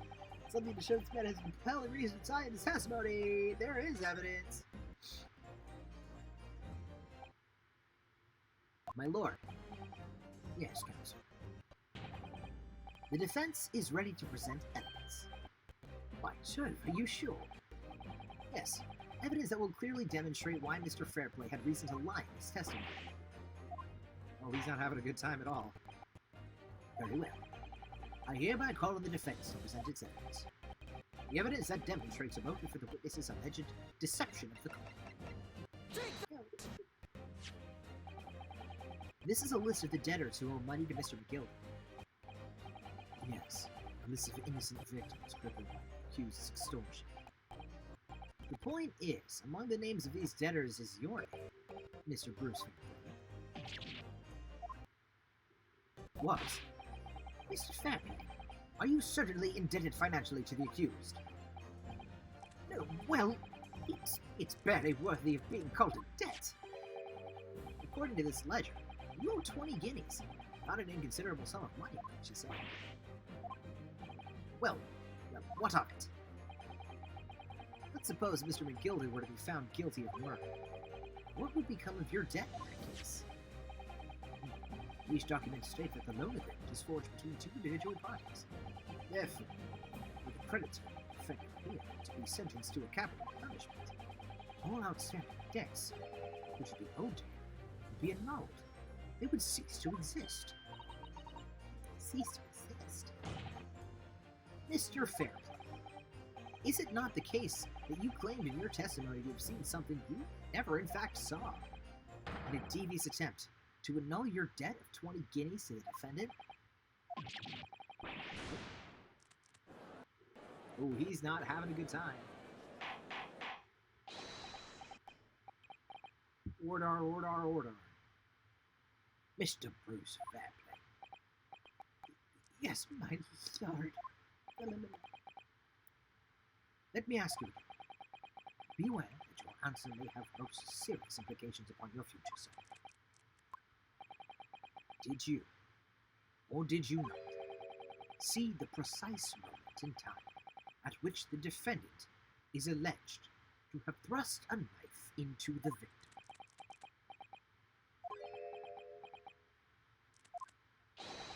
Your silence speaks volumes. You did not tell the truth in your testimony. All right. Now let's not make a melodrama of this. Perhaps I did overstate the truth a pinch. A pinch? But it makes no difference. I definitely remember seeing blood on Mr. McGilden's hands. Both. Objection! And yet only one of the defendant's gloves, which we have here as evidence, is stained. So you keep saying.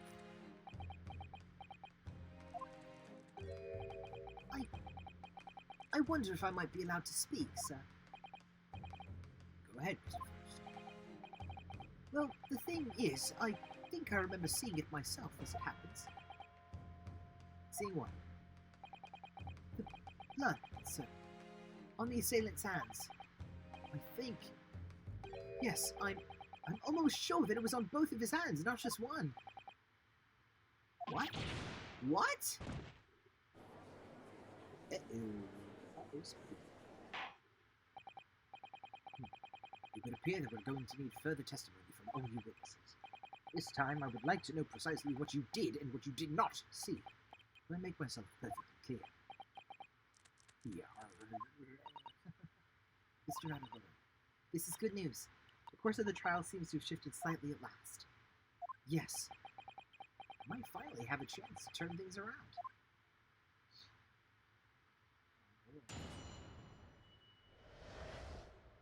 What the witnesses really saw. There was blood on both hands of the assailant. I sincerely and distinctly remember that. However, I suppose that you might say I didn't see the exact moment of the stabbing transpired in my hands. I remember seeing the knife, and I remember seeing both of the attacker's hands with blood on them. I didn't actually see anything myself. No, not until I heard that scream. Anyway, the fact remains, there can't have been anyone else inside the carriage. We all would have seen. Lies. Lies. The other bench, he could have hidden in the bench. Well, lo and behold, in truth or fact, not one of you was witness to the crucial moment the crime was perpetrated. I apologize, my lord, but honestly, there was no one else inside that carriage, and the man's hands were covered in blood. That much incriminating evidence is tantamount to saying we saw the man do it. That's really not what testimony is about. Let us examine the interior of the omnibus once more. Yep, there is that bench. The victim's fresh blood is clearly visible on the seat, corroborating the witness's accounts, not the victim. The victim is there. In other words, there is no substantial, no significant change in the facts of the case. Very well. Your cross-examination, please, counsel. Yes, madam. There is a way he could have hidden in the seat. So let's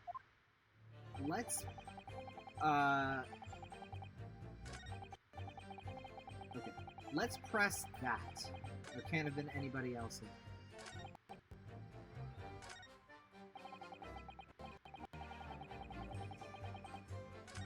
That's nothing.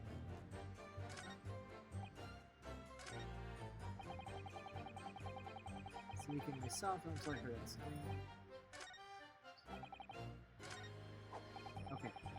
fact remains there can't have been anyone else inside the carriage, or we all would have seen it.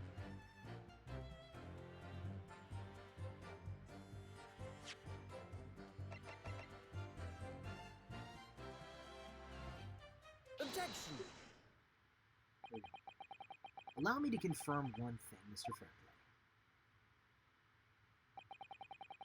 You are riding this omnibus and witnessed the events in the cabin through the skylight and the roof, or the floor of the upper deck. Is that right? That's right, yes. In that case, there is a portion of the cabin interior that would have been out of sight from you. What? By golly, really? Obviously, at this stage, we can't say for sure. But the possibility cannot be denied that at the time of the incident, there could have been another passenger in the enclosed cabin of the omnibus. Objection! Oh yeah, what? What, dude, what? Enough hypothetical meander. My lawyer. The prosecution demands that you substantiate your claims.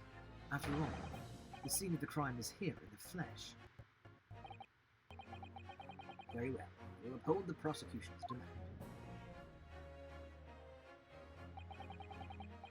You will identify the area on this cross-section plan of the omnibus.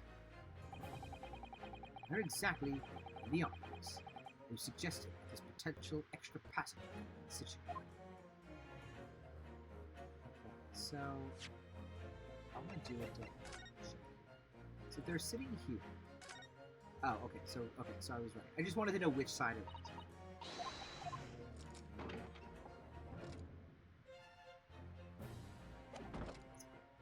So it's this big. Right. Take that! Both rows of seats on the roof face in the direction of travel, whereas the seats in the enclosed cabin face each other, which means the visible part of the cabin, which passengers on the roof deck can see through the skylight, is as I've drawn here. Ah. That's right. As you can see, the seat opposite the one on which the victim in this attack room was sitting is obscured from view. In other words, if someone had been sitting on that seat, it's quite possible that the witnesses would have been completely unaware of it. Objection! What now? It's quite possible some phantom was sitting.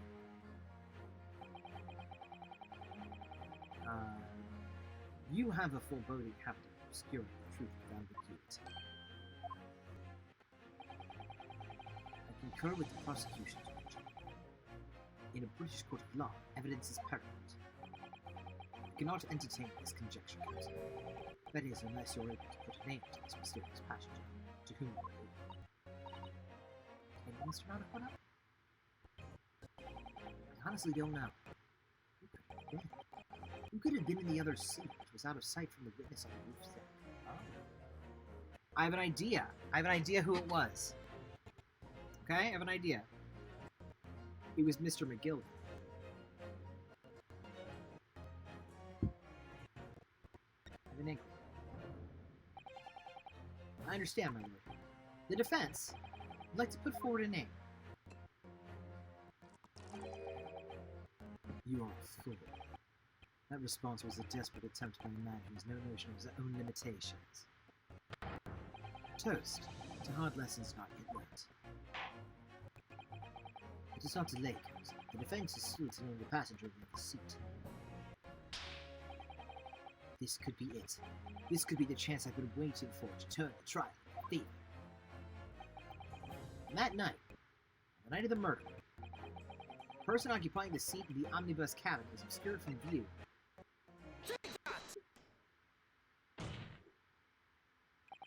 The passenger in the enclosed cabin that the witnesses on the roof deck failed to see has to have been Mr. Magnus McGilded.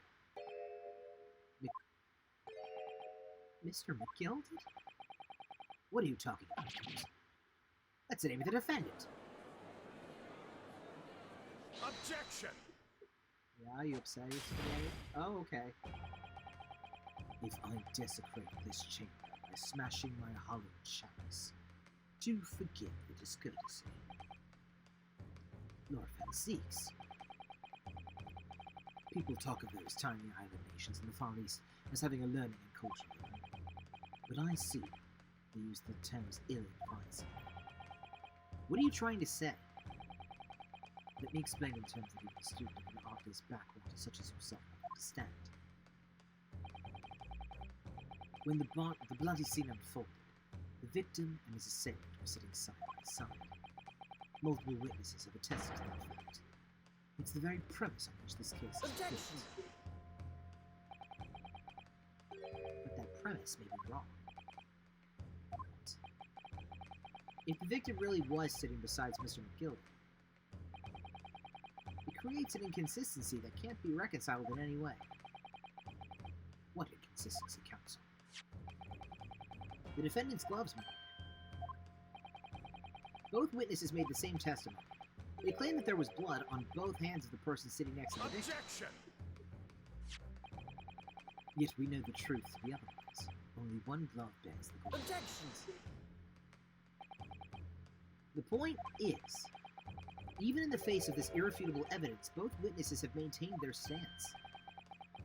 Yes, their testimonies remain unchanged. Exactly. They both adamantly swear. They clearly remember seeing blood on both hands of the assailant. In short, their memory of events is correct, and their testimony reveals the truth. It was somebody else sitting beside the victim that night. A third party we have yet to identify. And the victim's blood was on that passenger's hands. Both of them. Objection! And who was this third party? Obviously, the true culprit. Extraordinary.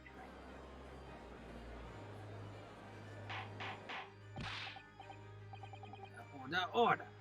What exactly are you postulating? Objection! The defense's postulation is just that. Nothing more than conjecture. The witnesses have clearly stated that they saw the accused. But when elaborating on his testimony, Mr. Fairplay said the two of them were wearing hats, and they couldn't exactly make out their faces. Yes. The tops of their heads were obscured by the roof. I could see the rest of them. Yes, that's right, both gents were most certainly horses. Hatted. Hatters do tend to notice such things, sir. With particular style of hat, with the two gentlemen sport first. I'm afraid I don't remember. Do you call yourself a hatter? The style of hat makes no difference. There was no third passenger in that cabin. How can you be so sure? Because if there had been, the accused, Mr. McGildy, would undoubtedly have offered to disclose the fact. Unless, that is, you are proposing an even preposterous explanation. Had the accused failed even to notice the presence of the true culprit in the very cabin in which he traveled. Huh, okay, so if he's sitting in that chair, how did he... He's right. If there was another person traveling in the enclosed cabin beyond this, it's inconceivable Mr. McGildy would have been unaware of it. Or, there's a clear and simple solution to this problem. Bring the accused, Mr. McGildy, to the stand. What say you, counsel? The prosecution objects. On what grounds? As a suspect, he would have already made a full statement. But what if there's some reason why he's unable to speak freely? Magnus McGildy is no uneducated man. If it indeed turns out the man has been withholding information, you can be sure that it is delivered to that. Counsel for the defense, what is your opinion? My lord, should we ask Mr. McGildy to testify? This testimony. Yes, we need to hear what he has to say in order to find out the truth. The defense would like to call Mr. McGill to the stand. In that case, I would like to hear the opinion of the judge. Yes, I need a little time to consider this. If you ask me, I think we should hear what Mr. McGill has to say. Get the man out here, I say! It would be utterly illogical not to hear his testimony. Something needs doing, get it done. That's how I run things at the game. Hearing what the patron of my favorite little park has to say. Oh yes, that would be lovely. Yes, the jury says the man must be here. Very well. Court will hear the defendant's testimony. Bailiff, show the defendant to the stand at once.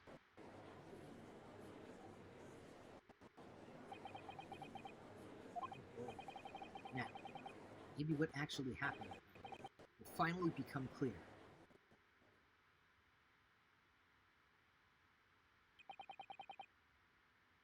Okay, it is 11 p.m. and these voices are doing my throat a big hurty. So, I think this is a perfect spot to pause and save, and then we will come back to this next week and continue this trial into whatever is next. So let me save the game. Sweet. Okay, cool. So, yeah,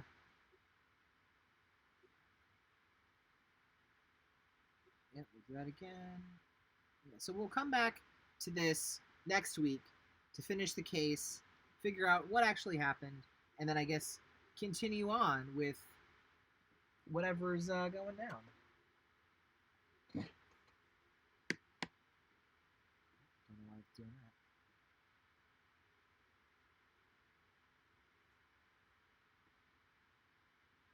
that. All right, you got it? You got it? You good? You good? You good? Okay, there we go. So, we're going to continue this next week. Thank you, everybody, for stopping in to Great Ace Attorney Chronicles. I'm really loving this game. I love Ace Attorney games. I love the stories and the mysteries and picking them apart and how the mystery weaves and turns and bobs and dips and goes up and down and does all that stuff. So it's really fun to get to play another one. It's been a while since I played an Ace Attorney game, so I'm glad that they finally have this one. Let's see. Do I have any updates for things?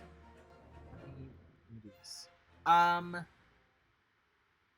As far as I know, I don't really have any updates. Next Monday, we're going to be doing session 2 of Nexulus Clocked In over on the Thesperians Twitch channel, which you all should definitely check out. We start 8 p.m. Eastern Standard, 5 p.m. Pacific Standard over on the Thesperians channel. So if you're not followed over there, if you're not following our Twitter page, Nexulus Games, you should go do that to get updates on when we go live and where you can find previous VODs of previous episodes, which I think the most recent one is up on YouTube if you haven't already seen our first session of this new campaign. You should definitely go check it out. It was a really good time. It's so chaotic. I love it. And we're going to be doing that on Monday. And then Tuesday, Wednesday, Friday, we'll figure out what we're going to do, what games we're going to play. Probably God of War, probably Ace Attorney. And then on the third day, we'll figure something out. I don't know what we'll do. We'll talk about it when we get there. Maybe a poll. See if there's anything we all want to do. Yeah. Apart from that, I don't really have any other updates. It's about it. So, it's 11:04. I'm going to let everybody enjoy the rest of their Friday into Saturday. So, I'm going to be the dad here. And what's my dadly words of wisdom?